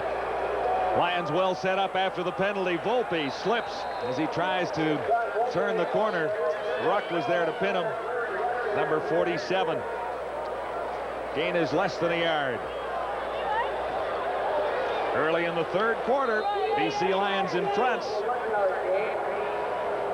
by a touchdown at 20-13. I think this is a critical play to tell how the Edmonton defense is going to play in the second half. Are they going to be passive, or are they going to try and turn it up a notch? I think they've got to come with about 6 people here and really try and upset Danny Barrett's rhythm. And you're right, here they come, but Barrett throws a strike. He'll be short of the first down, but not by much. Jackson making the tackle on Matt Clark. And they only came with 5 people on the rush, and that was pretty easy for the veteran offensive line of the BC Lions to pick up. 6 people maybe outman, get you an outman situation, but the 5 still allowed Danny Barrett all kinds of time to look downfield and pick out a receiver. Now, for about the 3rd time tonight, a BC receiver has come up short. And this will be 3rd and a long yard, Leaf. Yeah, and they choose not to gamble here. Luke Passaglia is in. Can they fake it? I wouldn't mind seeing that. Passaglia has connected on 2 of 3. And he's good on this one. As the BC Lions pull out in front of the Edmonton Eskimos by 10. It's 23-13 on our TSN Game of the Week. Welcome back to Edmonton. We're with injured Eskimo running back Blake Marshall. Blake, you coming back tonight? I don't think I'll be back tonight. I hurt it pretty bad last week, and I thought I could play tonight, but the first couple of hits I took acted it up again. This team played on Monday, and to be frank, looks a little flat tonight. Is that the reason? Well, we had a lot of momentum and emotion in the last game, and I think that's what we're lacking here tonight. We need a big play to get some momentum, and we got to play with a lot more emotion out there. Now, this shoulder isn't going to keep you out longer than tonight, is it? Oh, no. We got a good break after this game, so I'm looking forward to being back. All right, Blake, thanks very much, and you and I will watch the rest of the game. Thanks, Gord. I think that's the biggest thing for these professional athletes. I mean, 3-4 days between a game, you just don't have a chance to heal, and such is the case for Blake Marshall. And disappointing. I mean, I more than anyone love to watch him play, and disappointing that he's not in there. Well, let's see what Ham can do without him in the second half. Brian Walling got the call. Tracy Gravely and Brian Smith stopped Brian Walling. He's just short of the first down. The numbers on the quarterback so far, Danny Barrett is winning in total yards. Tracy Ham has tossed a couple of interceptions and 1 touchdown. And it's a typical Danny Barrett when he's at his best. I mean, he has not thrown a touchdown, but the key statistic is he's not thrown an interception. And, you know, it really bears repeating. He is a quarterback that simply will not beat himself. He's a high percentage passer. And I think that is very evident in those numbers tonight. 17 completions for 245 yards. Is a very good statistic up to this point. Brian Walling out of Acadia did pick up the necessary yardage for a first down, but just Eskimos at the 45-yard line. Ham swings it out to Henry Williams. Williams beats 1 tackler, and he has another first down, or is very close to it, right at the 55. Stopped by Hocking, number 90 for the Lions. Well, it's a smart first down call, and Henry, look at all the room that Joe Miro is giving. I mean, by the time Williams catches it, now he's got a chance, and give Miro credit. He forces him back to the inside where he'll get some help, but every time Williams has caught the quick screen or the hitch pass tonight, he has at least picked up a first down, and he has been much more involved tonight in the offense. Of course, the 72-yard touchdown catch and run he had earlier, but this is a productive night for Henry Williams. 10:52 to play, third quarter. The Eskimos on a bit of a roll. They began back near the 30-yard line. Now Edmonton right at midfield. 3 receivers. Top of your screen, far side. And Walling got the call. He was met immediately by O.J. Brigance, number 57. O.J. celebrating a big tackle there.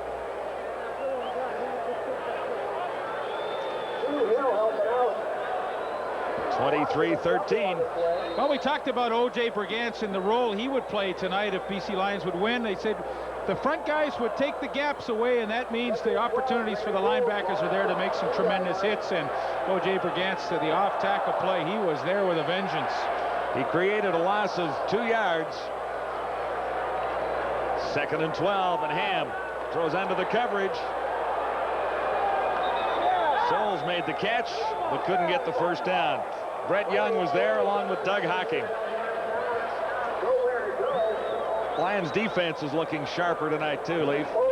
Well, they're really hustling. I mean, this was Doug Hocking's man, Michael Souls, but Doug Hocking got picked off, and Brett Young recognized that right away, knew they were in trouble, so he left his man, read the play, and makes a great hit. But that is teamwork. You know, now the Lions have got some guys that are playing together for more than a week, and they can coordinate those plays. 3rd down. Harper back near his 40-yard line. High kick. Rico Cartwright chased back to the 2. Good upfield tackling by the Eskimos. Cartwright got to the 15. He was met there by Michel Bourgeot. A 12-yard return, 55-yard boomer by Glenn Harper.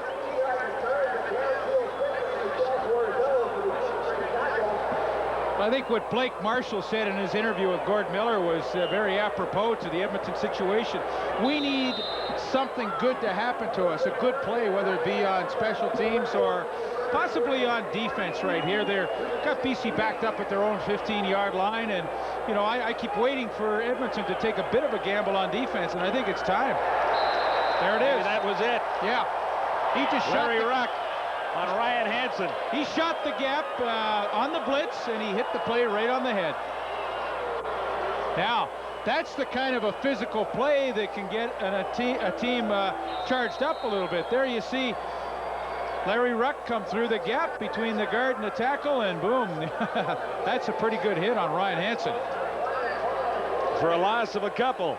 And that type of an aggressive play is infectious for the entire team. 2nd and long facing Barrett. He looks down the sidelines for Trevathan, very nearly intercepted. Lyons was over covering number 10. There's a penalty marker down back in the BC backfield.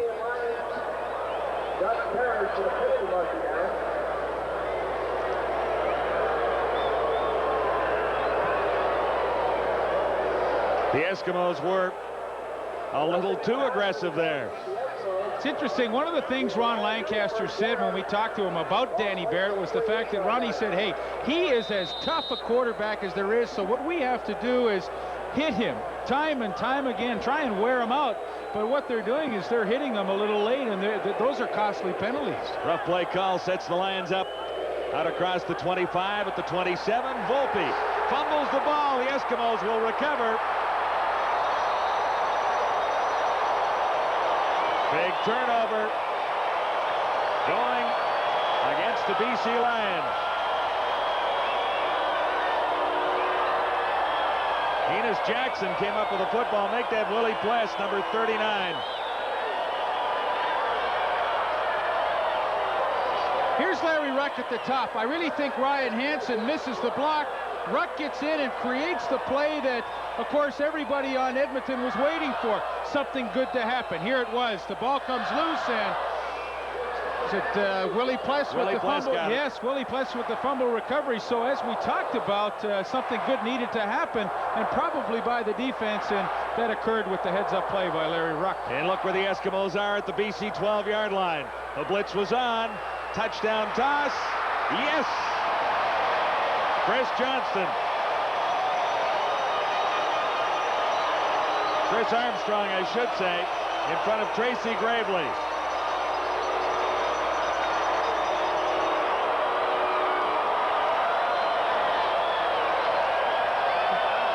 Tracy Ham likes to strike quickly after the big turnover, and Chris Armstrong works around the top of Tracy Gravely and just simply outruns him to the football. And one play after the fumble recovery, the Eskimos strike quickly, and they find themselves right back in this one in a hurry.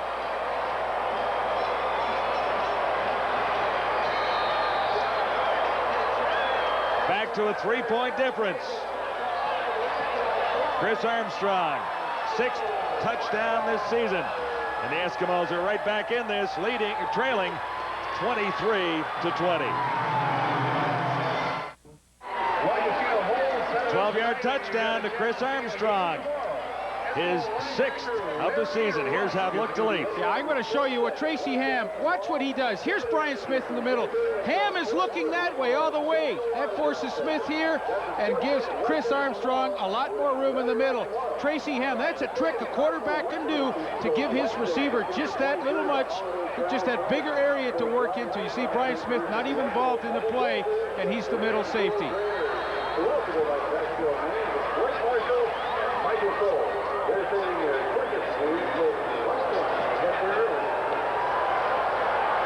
On the return, Rico Cartwright, and he's out across the 37. 17 yards. Tacklers led by Chris Johnstone after a 55-yard kickoff. The numbers on Danny Barrett, 245 so far. He needs to get the Lions rolling again in a hurry. Take the momentum back. Well, tongue lashings have been happening on both sides of the field. Bob Hefner really gave it to his offense. John Volpe and Ryan Hansen in particular for that last fumble. Threw his headset down and actually threw it to John Volpe. On first down, Barrett comes to the near side, throwing on the run. Good defensive play.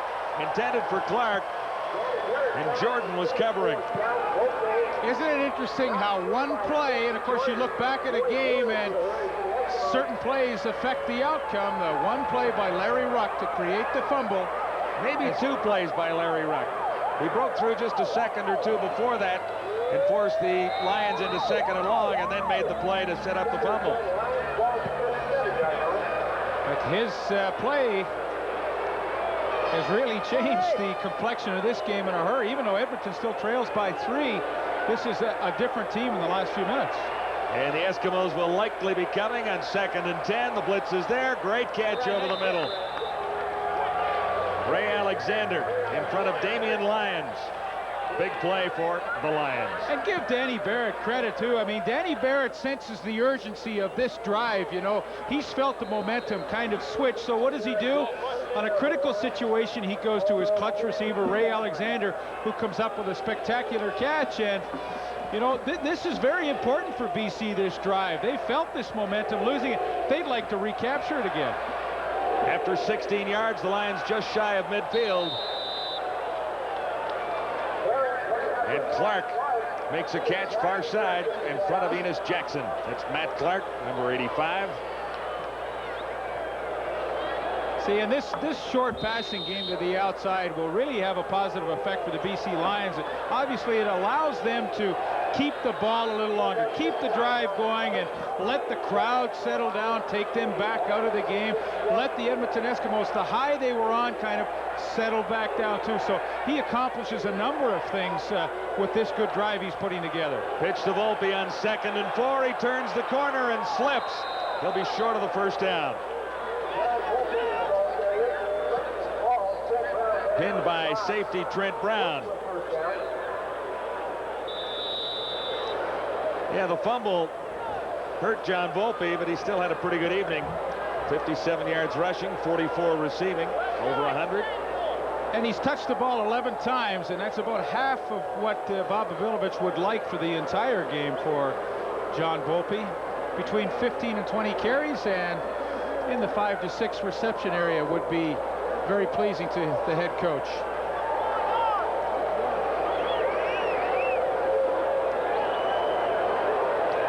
Lions requested the measure to see just how far they had to go for the first down. 5:48 to go, third quarter, with BC leading the Eskimos 23-20.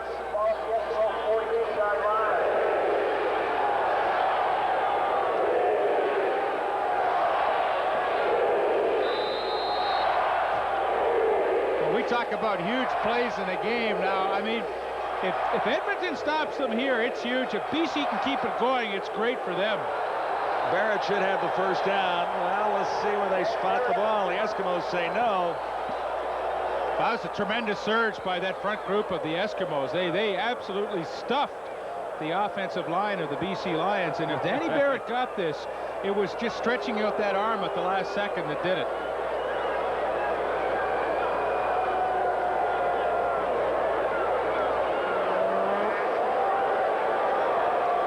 They'll measure again. It's that close. 5:25 to go in the third quarter at Commonwealth.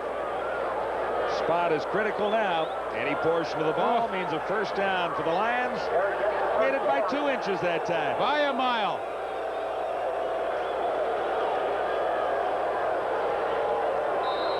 Well, just enough. Watch as Danny Barrett makes that second surge to the outside, and here he is. He'll stretch that arm out, and I think that's what enabled him to get the first down. I think you're absolutely right.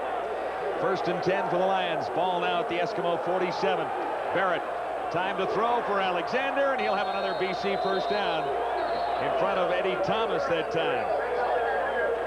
Barrett has been very cool under pressure. He's had a solid night. And one of the reasons why Danny Barrett has had such a good night is watch the pocket that his offensive line provides for him, and you'll see the good sight lines downfield that he has to pick out a receiver, and give his offensive line credit. They have afforded him the opportunity to stand and step up on that front foot and throw some pretty serious strikes to his receivers. Alexander closing in on 100 after a 16-yard reception there. He is the target again. In front of Thomas, Alexander once more.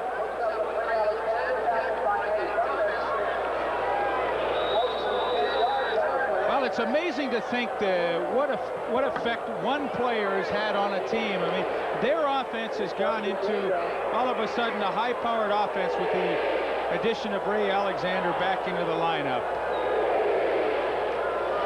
100-yard receiving night for Ray Alexander and some big clutch catches to keep this drive going. Well, you talk about taking a crowd out of the game. I mean, a crowd that was in a frenzy on the last Edmonton touchdown is now a pretty quiet group, as Danny Barrett has just methodically moved his team down the field and taken a lot of time off that clock. 4:08 to go, third quarter. Lions in the lead by 3 with a first down inside the Eskimo 20. And the call goes out to John Volpe once more. He's a fine young running back. Closing in on a couple of CFL records. 13 touchdowns on the season, 11 rushing. The existing mark held at 18 by Jim Germany and Jerry James of the Winnipeg Blue Bombers. And Edmonton in an obvious passing situation at 2nd and 7 now. Takes the linebacker Odoms out, and the extra defensive back 14, Doug Parrish, comes in the secondary. On 2nd down, Barrett has a man open, and that'll be good for a first down.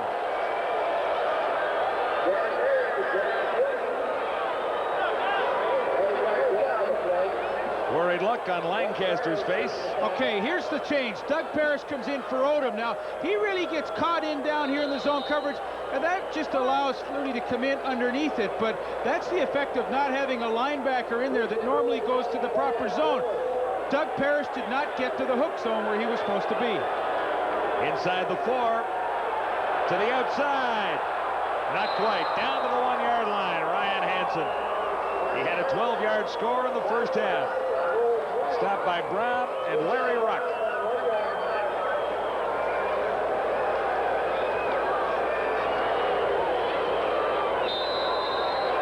It's a good smart run by Hansen to bounce it to the outside, but then the team speed of the Eskimo defense is evident as Enos Jackson comes a long way to deny Hansen from getting into the end zone. Lions will have 2 cracks at it from the 1-yard line. Volpe takes just 1. Touchdown number 2 for John Volpe on the Knights.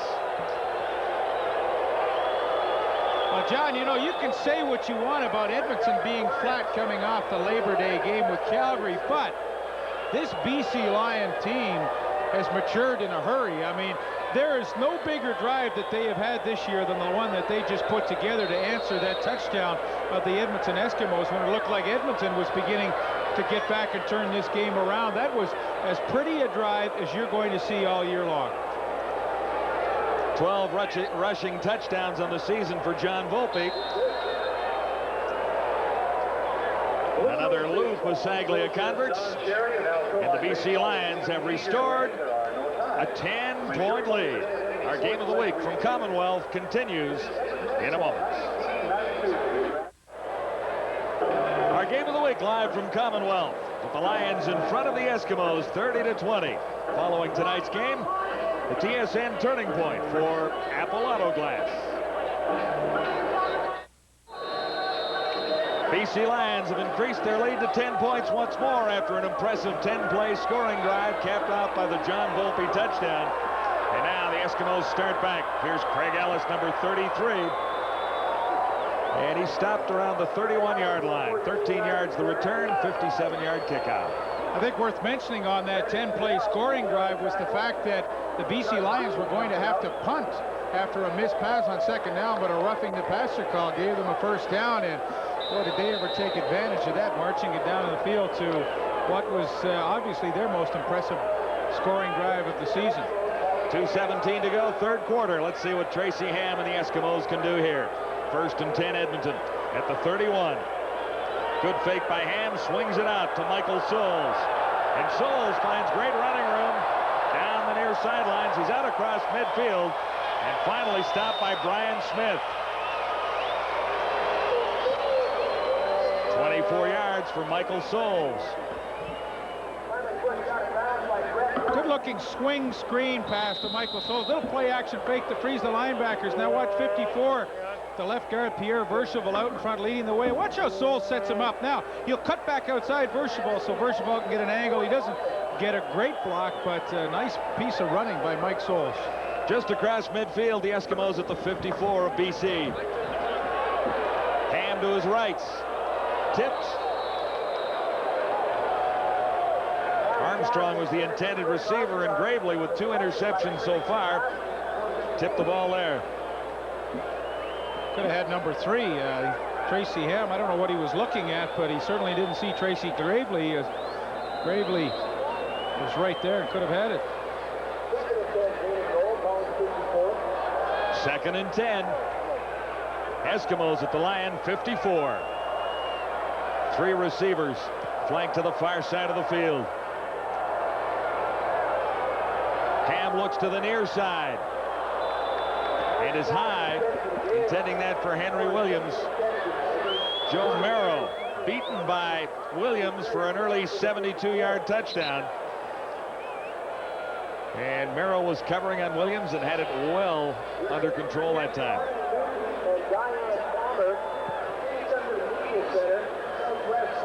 Harper is in, standing at his 40 on 3rd down. Pretty good average going tonight after a long one of 55 yards. 1 man back for the Lions. This is Rico Cartwright. And he hasn't had a great night on returns so far. Dan Murphy leading the tacklers with Jed Roberts. 2 yards on that return. You know, all season long we've talked about pressure on a quarterback. You know, sacks are very glamorous, but sometimes pressure is the key to unsuccessful pass attempts. Here's O.J. Brigance. Now as Tracy Ham goes back, he waits, and then he comes right up the gut on the blitz, and that's what really will force Tracy Ham to throw it high. It's the only way he can get the ball off. There comes Brigance. The ball goes high. Gizmo Williams has no chance to make the catch on the sidelines, but that is pressure. That's the most important thing a defense can do to a quarterback. On 1st down, Barrett goes to the far side and gets about halfway there. Ray Alexander having a big night for the Lions. Stopped by Damian Lyons. 7th catch for Alexander. They mark the gain at 5. 27 seconds left to go, 3rd quarter, with BC leading Edmonton 30-20.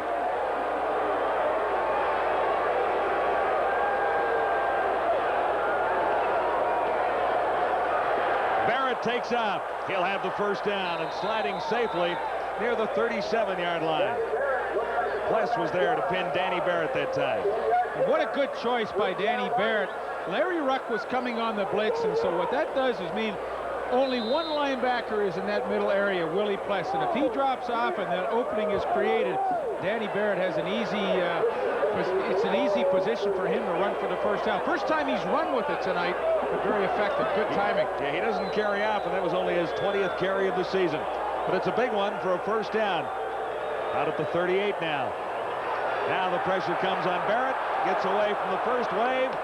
And that one is out of the old ball yard. Yeah, he threw it away. Smart play. That's why Danny Barrett doesn't beat himself. He realized that play had no chance for success. Get rid of it, and you live to try it again. So Barrett and the Lions have a 10-point lead with 3 quarters complete at Commonwealth in Edmonton. It's 30-20. Welcome back to Commonwealth in Edmonton. 1st and 10 for the Eskimos. Or for the BC Lions, I should say, at the 38.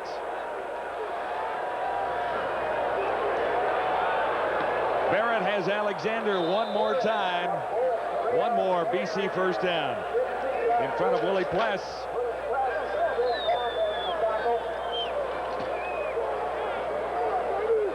Edmonton Eskimos only bringing 5 people again, and the BC Lions protect just long enough for Danny Barrett to find Alexander over the middle. And boy, if there's one player that has dominated this game tonight, it certainly has been Ray Alexander and his pass receiving. Just nicely into the 4th quarter, the Lions have a 10-point lead. John Volpe away from one tackler and slowed down by Enos Jackson, number 29. Gain is 3, 2nd and 7.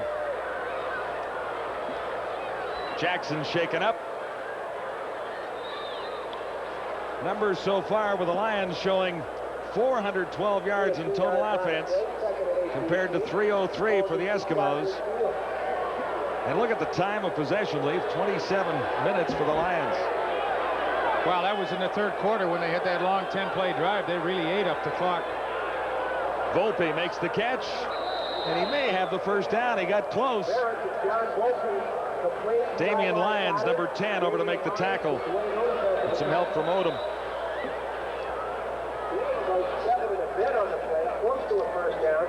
That's what we talked about in the opening. They would try and get John Volpe out in the flat, give him the ball quickly. If Edmonton is going to drop off people, I mean, get it to your running back quickly. He knows how to pick up an extra few yards. They're awfully close to the first down, but don't you just love the way Danny Barrett operates the offense when he has time to throw? It's all high percentage. There's nothing risky. How many Edmonton tip balls have you seen tonight? Maybe one? I think so. I mean, it's all high percentage offense, and it's really pretty to watch. He is very definitely in control.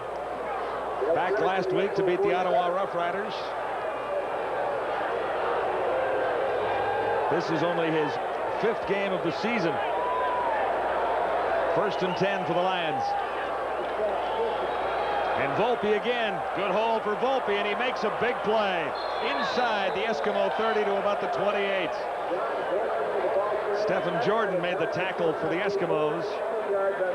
And Volpe's having another great night. And the BC Lion offensive line does such a good job at trap blocking. Here's the hole. Now watch, there's Jamie Terrace, the kick-out block on Dwayne Odoms rather, and a huge hole for Volpe to run out through. So we talked about the battle of the big horses up front. Who would win that battle tonight? And clearly, the BC Lion offensive line has been able to dominate that front 7 of the Edmonton Eskimos. Lions with a first down at the Eskimo 30, and Barrett has time to throw. Looking for the big one to Ray Alexander. Alexander wanted a call on Lions, but there was no penalty marker. I think Damian Lyons just had perfect position on Ray Alexander. Watch right here. Now the arm gets in there. Now, hey, every corner in the league does that. They stick that arm in there and snug into that receiver, but that's something that will not get called. So it'll be 2nd and 10 BC. 12:18 to go, 4th quarter. Lots of time left. Lions lead it by 10, 30-20. 2nd and 10 situation. Barrett looks back to the near side. He'll have a first down to Matt Clark, down to the 10. Stopped by Jordan. Nice pattern. One of the problems of the Edmonton defense is the fact that their middle safety, Trent Brown, refuses to come up into this area. Very easy for Matt Clark to kind of work in there. Everybody clears out for him, but unless your middle safety is going to come up and challenge that hook zone, you're going to be able to do this pattern all day long. And unlike the BC Lions, where Brian Smith will come up and hit people, the Edmonton defense doesn't do it. A 20-yard gain. Lions set up at the Eskimo 10-yard line on 1st and 10. Hansen couldn't make the catch. Ryan Hansen covered by Stephen Jordan.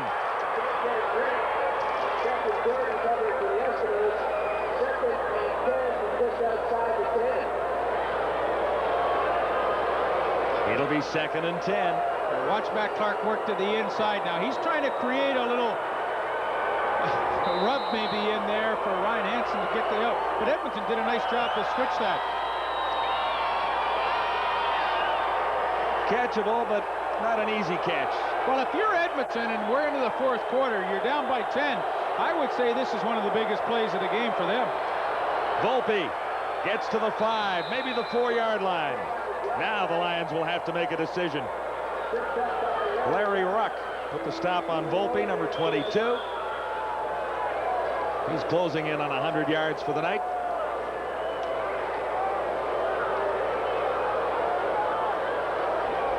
Draw play now. Sometimes you have to be a good actor. Ray Alexander took a bit of a break on that one. An interesting call, 2nd and 10 when you're threatening to score, running the draw. Obviously great confidence in the fact that the offensive line could open a hole for Volpe. He's a little short, but the safe thing is that Pasaglia will come in and attempt to add to their lead. Take the safe 3 points right now. Boy, they have worked the clock tonight, haven't they, the BC Lions? I mean, methodical drives have just wound that clock down on the Edmonton Eskimos. Lions open a 13-point lead on the Eskimos. As the results of Louis Pasaglia's latest field goal, it's 33-20. Next Tuesday, 11:30 Eastern, the CFL Reporter recap of Week 10 of the CFL, and it's just getting nicely underway here at Commonwealth tonight. The BC Lions playing exceptional football and leading the Eskimos by a bunch. You know, Leaf, you and I often talk about teams that get a lead and then sit back in soft coverage and why they do that. Well, BC won't be doing that. In fact, they just put in a package of blitzes called Hurricane and Storm. They'll be coming from the strong side, figuring Edmonton's going to abandon the running game, and they'll be coming after Tracy Ham hard every play. Well, that terminology dictates that they're going to send a halfback. It'll be either Tracy Gravely or Brett Young. Hurricane and Storm are the back, so we'll see if they come with that. Who's Hurricane and who's Storm there? It's situational, but I can tell you that that's defensive backs coming on a blitz. Interesting to see if that's what they do to attack. Look at these numbers on the Lions. 5 minutes, 23 seconds on that last drive for the Pasaglia field goal. On the night, the Lions have possessed the football 31 minutes, 44 seconds compared to 17:40 for the Eskimos. Edmonton 1st and 10 beginning at the 35. Ham stands in and throws, and he's too far that time. I think the interesting statistic about the BC Lions, the last 2 drives, a total of 21 plays put together to score 10 points. That, to me, is the impressive part. A little too long for Craig Ellis here, Leaf.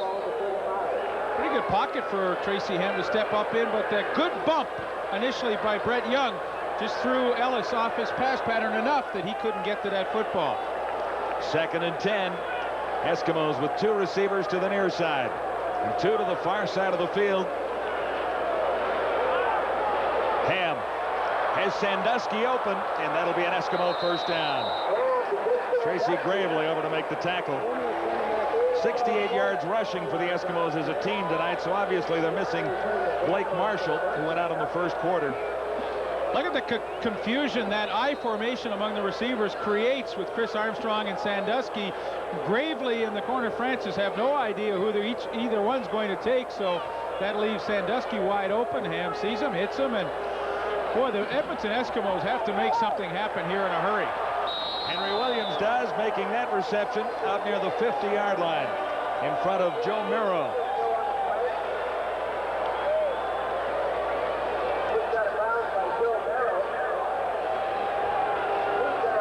So that's over 100 yards for Henry Williams, but 72 of those yards came on one play, the touchdown in the opening quarter. 33-20, the Eskimos trailing the BC Lions. 1st and 10, Edmonton. Ham looks to the near side, man open. Chris Armstrong fights for a first down. Gravely forced him out. Number 3 for the Lions. So slowly and methodically, Tracy Ham now is marching his team down the field, trailing by 13. I mean, that is nothing for the Edmonton Eskimos. There's over 9 minutes remaining. I think a roughing penalty will be added on, roughing the passer, so they'll pick up an extra 15, and very quickly they are putting themselves in a very nice position to get back into this game and give us what we hope will be a tremendous finish. I think it should be. It's 33-20 now. And you have to believe with this Eskimo offense rolling right now, Edmonton will put some points on the board during this drive. Here comes the blitz. Ham, far side for Ellis, and it was over his head. Well, I think that's one Tracy Ham would like to have over. Craig Ellis ran a nice pattern on Brett Young, was wide open, but going to his left, which is the more difficult side for a right-handed quarterback to throw on the run. Tracy Ham just kind of airmailed that thing over top of Ellis's head. 2nd and 10. The Eskimos are at the BC Lion 21. Tense time for Bob Obilovich, looking for his 2nd win of the season. Blitz is on, and Ham looks to the end zone. One more time. Armstrong was the intended receiver. The coverage supplied by Francis, but Ham wasn't close. That sets up an interesting situation now. 3rd down gamble, and it looks as though Ron Lancaster decided down by 13. He needs to get that touchdown, so they will send Jay Christensen in with a call from the bench. And well, with a little over 8 remaining, I mean, a lot of time left, but you talk about critical plays. We've had certainly a number of them here in the 4th quarter, but none bigger than this one. 3rd and 10, and the Eskimos go gambling at the BC Lion 21. They're down by 13. Ham just barely got it away. No catch, no flag. The intended receiver was Ellis. Brett Young was covering, and Ham was under great pressure. He was, from number 36, Stuart Hill, and Stuart Hill, who's been an All-Canadian many times, comes through with a tremendous effort here to get the pressure on Ham. Watch to the top of your screen, number 36. There he arrives right there and gets the arms around Ham, and as he is going down, he just can't get enough mustard on that football. Fans want interference, but I think, well, he got a hand on the football, working himself around in front of Ellis. well, They may talk about the gamble that did not pay off in the Eskimos' hometown tomorrow morning.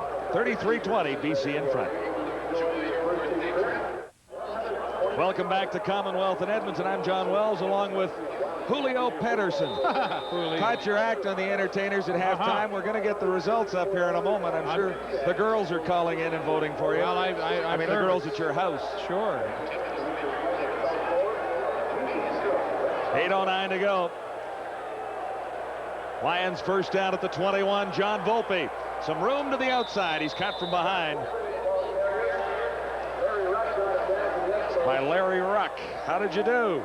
Oh. Pedersen wins the entertainers over Troy Westwood. How many times did Kate and Alley call in for you, Julio? I'll tell you what, not many people called in though. Maybe it's a reflection on the singing. Might have been. Wow, well. I thought you were great. The tuxedo looked good. I'm glad you got it back on time. I thought Troy was good too. On 2nd and 3, Volpe, and it looked for a moment like the ball popped loose. But Volpe comes up short of the first down, so the Lions are forced to kick it away. Guess who was in the center of things again for the Eskimos? Number 39, Willie Pless. Well, you know, it's been about 3 weeks now that the Gizmo has been totally shut down. 2 in a row by Calgary, and for the most part tonight he has had very little return yardage. Well, time for the Giz to make his presence felt on the punt returns. He really has been shut down the last few weeks. No better time than right now with the Eskimos down by 13 points. Bouncing to Henry the Gizmo Williams near the 40. He loses yardage on the return, looking for a room to the outside, and he finds some. Forced out right at midfield. It looked like he gambled and lost, but outstanding speed by Henry Williams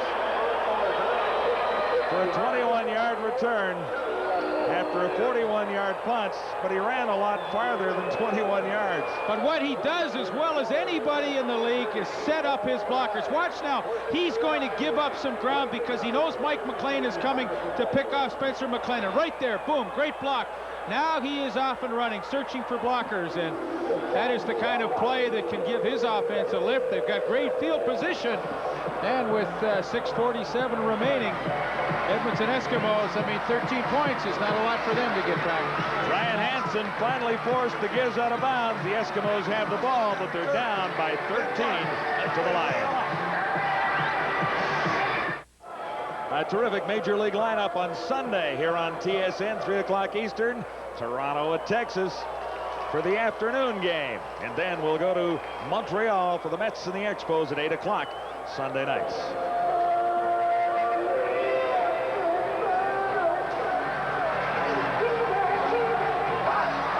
The return by Henry Williams sets the Eskimos up with a first down right at midfield. The 55-yard line, 6:47 to go. Edmonton trailing 33-20.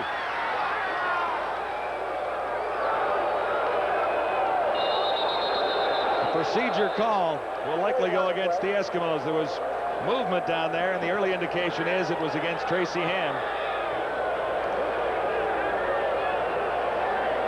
That could be costly with time running out in the fourth quarter. The Eskimos need 2 touchdowns for the win.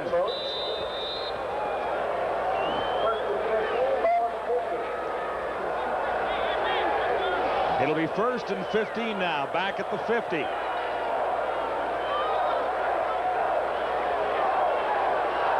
Ham pumps once and then feeds it out for Michael Souls. Good run by Souls after making the catch. And he'll be in first down territory. Boy, the screen against this kind of a defense is perfect. Here go the linebackers, zone coverage. You only rush 4, let them go. And then you get the screen going, and it's the perfect defense to execute the screen because now look at all the room. Hey, this turns into a pass, and now it's a running play with some blockers in front. But Tracy Ham recognized the fact that he thought BC would be a little soft on 1st and 15. He got the defense he wanted. They executed it nicely, and they almost pick all the 15 up at once. Less than a yard to go, so it's 2nd and short. Chance to go for the bundle. Another procedure call, or at least too long getting the ball into play, so 2 errors by the Eskimos. They got the 15 back, and now they'll need more yardage on 2nd down. They really have had some critical penalties tonight. You know, penalties have been a problem for them. They have had more penalties than any other team in the league. And tonight, a roughing call on Danny Barrett was crucial. Now a procedure call and a delay of game call. I mean, those are things that you don't expect from a first-place team. It is now 2nd and 6.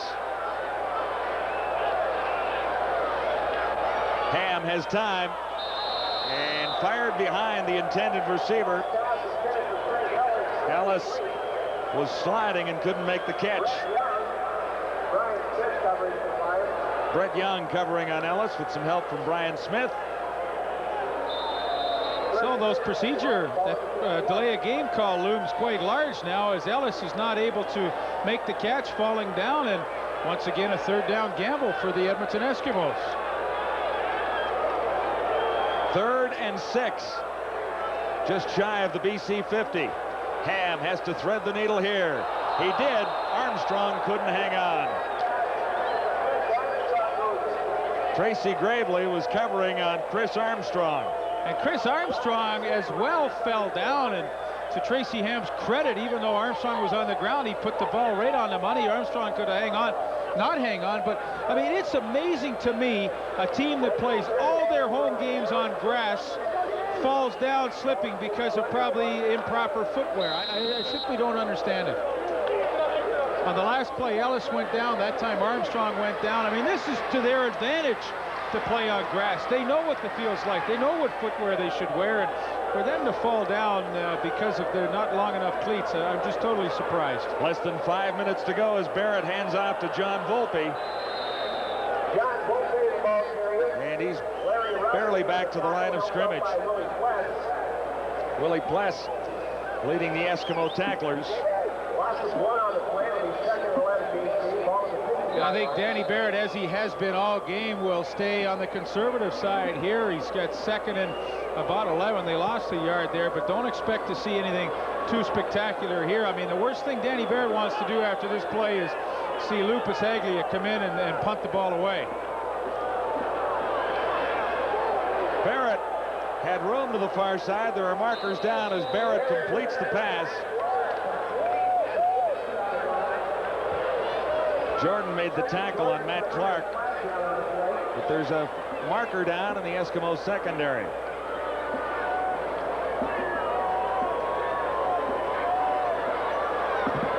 (33-20). The Lions in front of the Eskimos with 4:05 to play, fourth quarter at Commonwealth.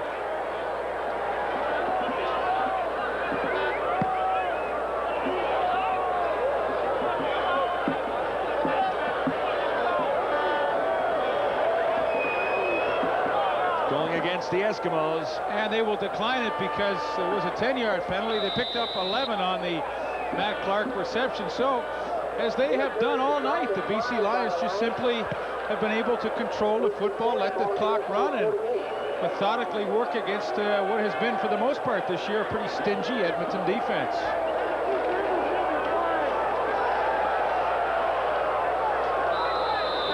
Volpe grabs about 3. Davidson made the stop, number 96, Rob Davidson. I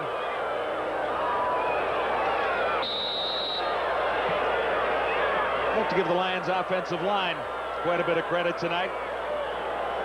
Sinclair in the middle with Terrace and Groenwagen. The guards, Mills and Rhoda Huskers are the tackles. Groenwagen and Rhoda Huskers both playing in their 100th CFL game tonight. 100th consecutive. Clark was the intended receiver. Clark should have had it. Interesting when you look at those two guys. Rhoda Huskers beginning his career in Winnipeg, Groenwagen in Ottawa, and they both started 100 games ago. And they're on the BC more or less offensive line. Yeah, more or less. Groenwagen was the first pick in the draft by Ottawa some years ago. 3:07 to go. Lou Pasaglia gets the call.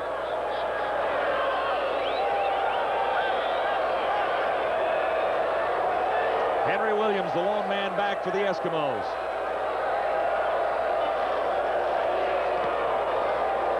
Pasaglia tried to angle it away, bouncing at the 1-yard line or right on the goal line. It'll go for a single point. And that makes it 34-20. And that's not really what Lou Pasaglia wanted. He wanted to angle it out of bounds. Didn't miss by much. No.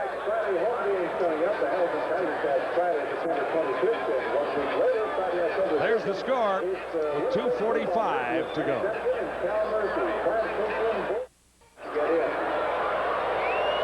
John Volpe has been a big part of the BC Lions' success again tonight, and even 150 yards in total offense, a couple of touchdowns. Bob Obilovich told us earlier that he wanted to get the football to John Volpe around 25 to 30 times. Well, he's on 25 right now. Well, between John Volpe and Ray Alexander, I mean, offensively, they have been the two spark plugs tonight, and Danny Barrett's play selection has been just superb. He has kept that Edmonton defense off balance with screens and enough running mixed in with the short passing game.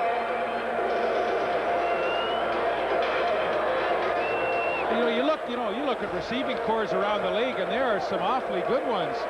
But this BC one with Darren Flutie, Ray Alexander, Matt Clark, and Mike Trevathan, I mean, that'll rank right up there with the best ones. I'd say so. 2:42 to go.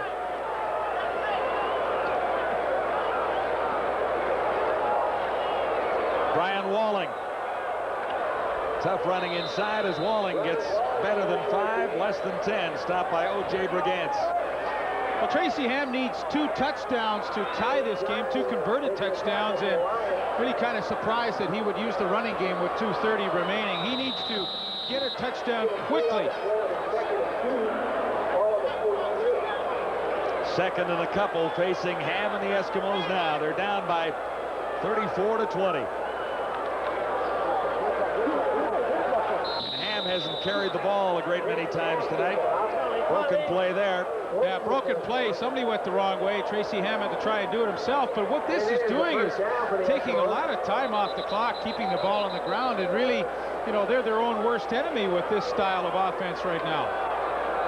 Time is imperative, and they're letting some precious seconds slip away. Injured BC Lion, number 70, Lee Johnson, down near the 45-yard line.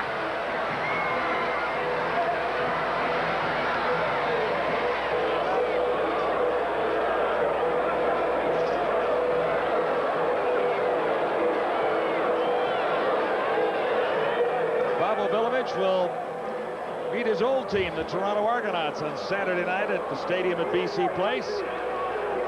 Ron Lancaster and the Eskimos will be in Saskatchewan against the Rough Riders on Sunday in Week 11. Those are the next 2 games for these 2 teams. Now this is Students' Nights here at Commonwealth. And you think they're ready? Oh, they're getting ready to rush the football field. Gord Miller, have you got your equipment on down there? Because those kids are coming for you. Oh, I tell you what, I've been through this last year and the years before. I got my shoulder pads on, Leaf, and I wasn't dumb enough to wear the ones you gave me. Those were pretty small from your playing days. You better borrow your buddy Blake Marshall's helmet, shoulder pads, anything you can find down there. Hey, come on down and join me, Leaf. We'll have some fun. I'll see you in about an hour. Time remaining, just over 2 minutes. The Eskimos face a 2-touchdown deficit right now. They're down 34-20. But you know, as strange as it may seem with that amount of time left, Edmonton's the kind of team that you always have in the back of your mind the fact that they can do it, that they, you know, even with that little time left, they can come back and tie this game up. They're that kind of a football team, and they've had that kind of a history. There's definitely time on the clock. They'll have to score the first touchdown in a hurry. They don't want to give Danny Barrett back the football for any length of time. Ham with time to throw goes for the touchdown toss. And Giz has it. Check that, it's an interception by Joe Miro. He made a great play. He made a super play, and the Giz got him early on the touchdown, and now late in the game, Joe Miro stayed right on the hip of Henry Williams and comes up with the interception. No foul of Tracy Ham. He had to try and do something like this. This is desperation time, but boy, you can't cover a receiver any better than Joe Miro did. Perfect position, nice catch, and once again another turnover in what has been an Achilles heel for the BC Lions all season long. Their defense, well, I think they have played exceptionally well this evening. That might about do it for the Eskimos. The interception by rookie Joe Miro. Minute 58 to go, and penalty markers are down. 6 turnovers. Now this isn't going to help anything.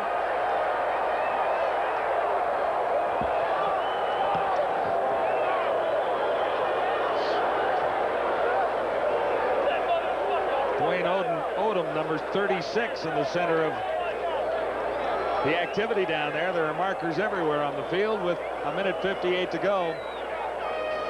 And the Lions leading the Eskimos 34-20.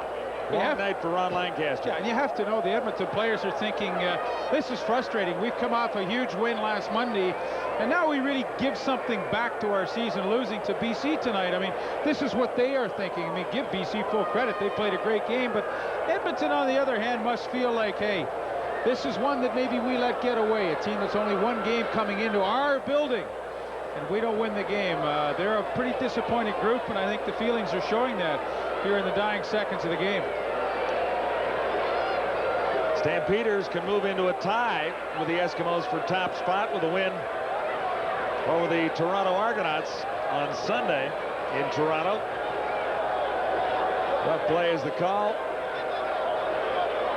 Well, we've had a little difficulty with Dave Ewell's microphone all night. Well, somebody from Edmonton, and I believe he said number 40, disqualification. There's Benny Goods is leaving the field. So there goes Benny. Yep.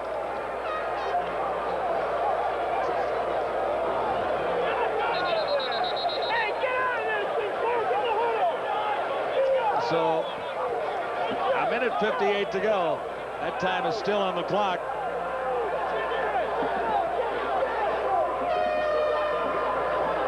BC Lions will gain on field position as a result of the penalties and the ejection.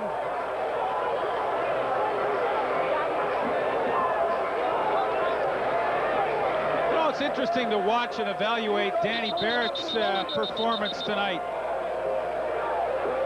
It has taken him a little while to adjust to being on a new team. I mean, he had some great help in Calgary last year, and now he's adjusting slowly to the BC scheme of things, and obviously doing a much better job tonight. And I think that holds true for Doug Flutie, who went to Calgary. It's taken Flutie time to adjust to a new team. So there was a lot of pressure on Danny Barrett when he came to BC that he had to pick up where the BC Lions left off last year. And sometimes it, you know, it's just not as easy as that. And there's a lot of things that are involved, chemistry and makeup and learning the fellow players around you. And finally, it's taken Danny Barrett. This is his 5th game, and he looks so comfortable tonight. But you can't do it overnight. Another ejection here. It looks like Enos Jackson is heading for the showers. So Goods is gone. Jackson is gone. The Lions have the lead by 2 touchdowns, and Dan Barrett throwing on the run. Maybe another first down for the Lions. We've really controlled the Eskimos. Ray Alexander made the catch.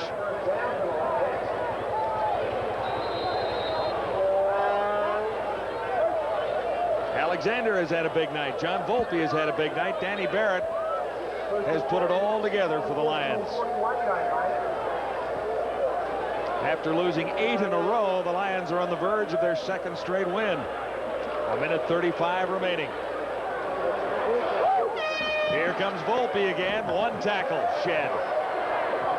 Little dance at the 21-yard line. He has 2 touchdowns already.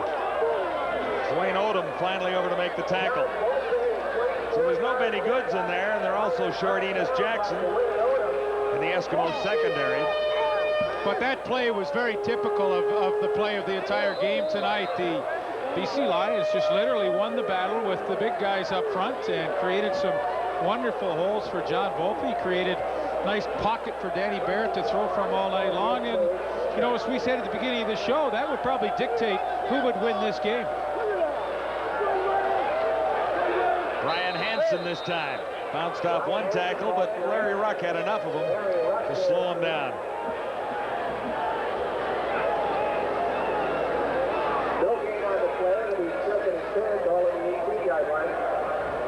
Sending the signals at the far side, backup quarterback Michael Johnson. Less than a minute to go. Sorry, Lee. You got to feel happy for Bob Abilovich. He struggled through an 0-8 start. Now he wins a couple of games back-to-back, and kind of nice. Opie's persevered and kept his normally good attitude through all of this. John Volpe again. Volpe, a good cut. He is down inside the 10 to the 6-yard line. Lions can score again. Larry Ruck on the tackle.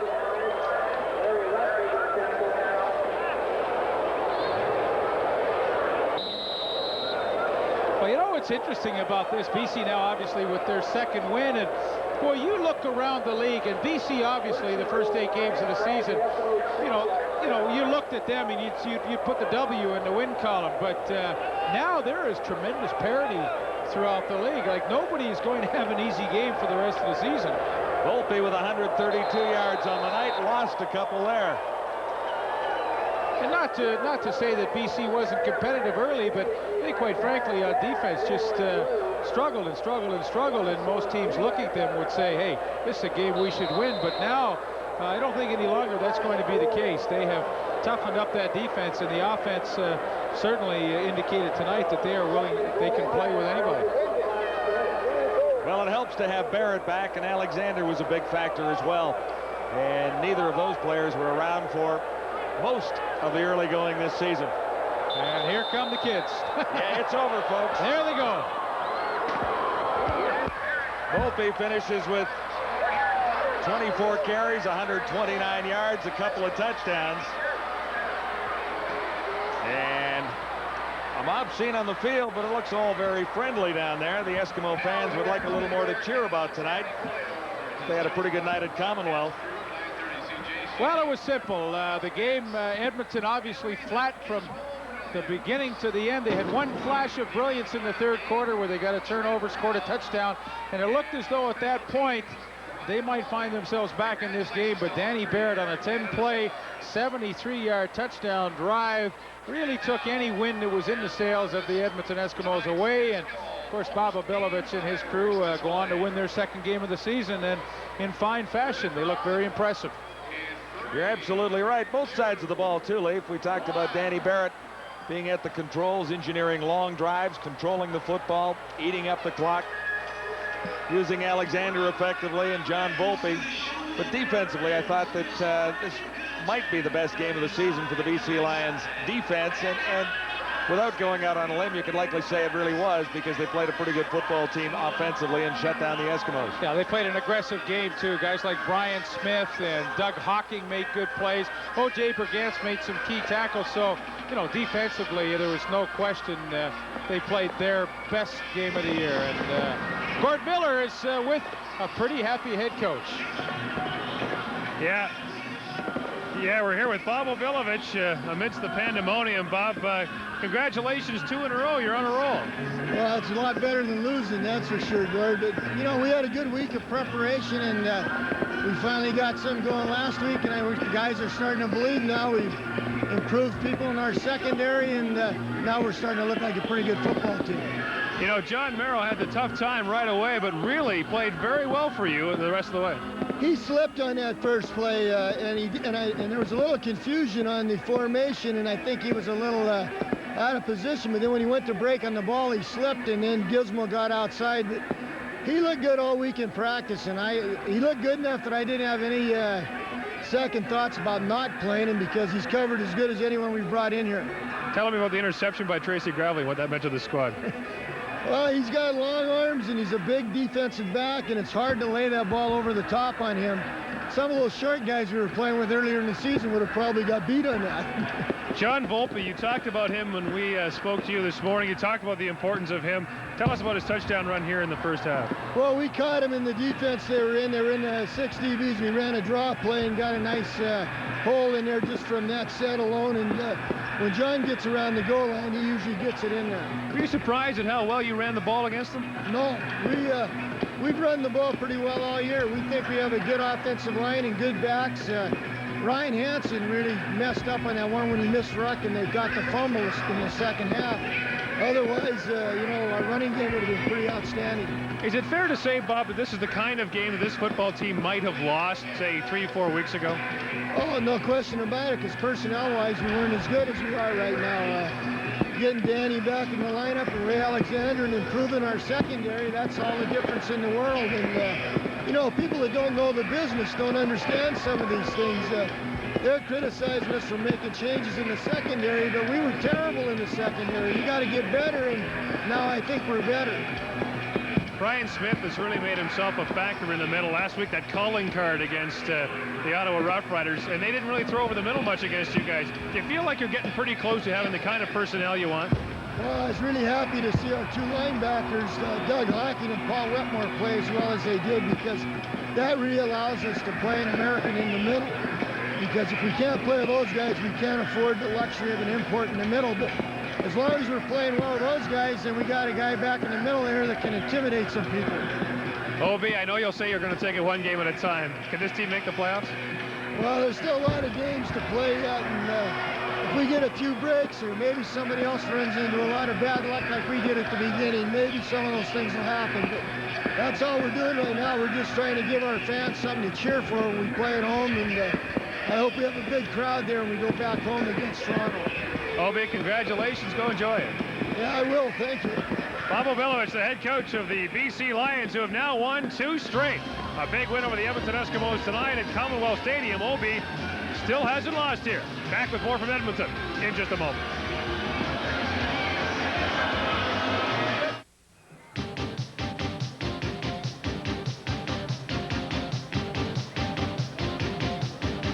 Time now for the TSN Turning Point, brought to you tonight by Apple Auto Glass.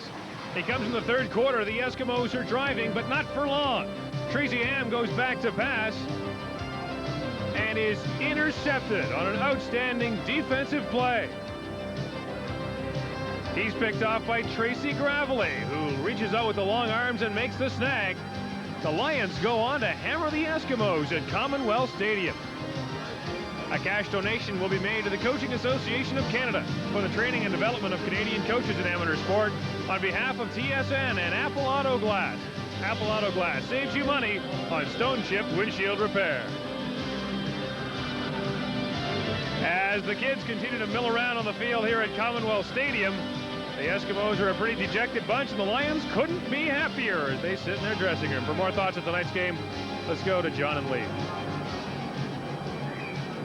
Turnovers turn to be a big part of the story for the British Columbia Lions victory tonight. There were 6 in total, 3 interceptions, 2 by Tracy Gravely, and Ham hasn't been intercepted a lot this season. No, he only had thrown 8 coming into this game, so 3, obviously a very high number, and there's a couple of factors and reasons why he did that. The running game, he lost Blake Marshall, and so that killed a running game early, so now he has to throw more. He takes more chances, consequently interceptions. But you know what the interesting thing to me about the 3 interceptions that the BC Lions secondary was able to pick off tonight, they only had 7 after 9 previous games coming in here. So 3 tonight is, I mean, you talk about an improved area of your team. That has to be it, the secondary. Well, they've been working on the secondary, and perhaps they have finally found the right combination. We talked earlier about the Lions having 18, maybe 19 guys. They lost count as to the number of guys who'd started in the secondary in 1992. Well, I think Bob Obilovich's chat with Gord Miller indicated that I think he finally has found the right group, a nice blend of people that can cover man-to-man. Tracy Gravely certainly showed you that tonight, but you know, we blew a lot of smoke for Brian Smith in the middle tonight, but he was a factor. You didn't see Chris Armstrong and Craig Ellis going with a lot of authority through that middle, so his presence was felt. And you know, to me, it's really heartening to see a team like BC, who has just been kicked around all season, finally come back and put 2 back-to-back impressive wins together. And it's good for the league, because now there is no easy team. Every game is going to be a tough game. All right, so the Lions do make it 2 in a row, and they do so against what is arguably the best football team in the nation. Gord?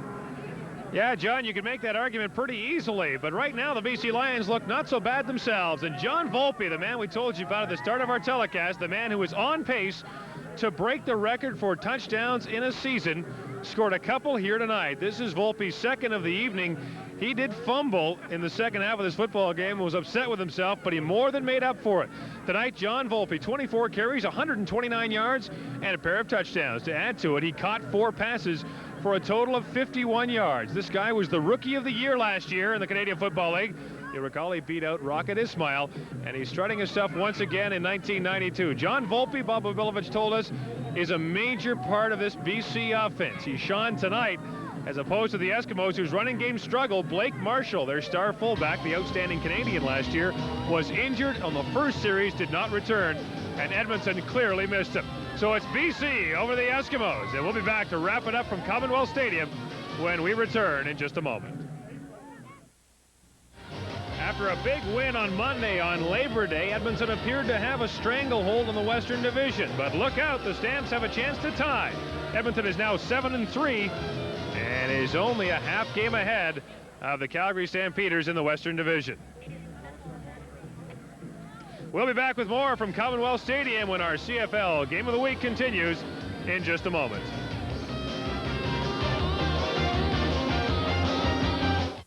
On a night of fireworks at Commonwealth Stadium, BC provided most of them, beating Edmonton 34-20. The Lions' 2nd straight win is also their 2nd of the season. Our next game on TSN comes your way from this very spot. The Hamilton Tiger Cats and their tough defense take on the Eskimos September 25th at 9:30 Eastern Time. A meeting of the two teams that right now, anyway, are in first place in East and West. The CFL Game of the Week on TSN has been brought to you by Pepsi. Gotta have it. For all of us at TSN, I'm Gord Miller. Good night from Commonwealth Stadium in Edmonton.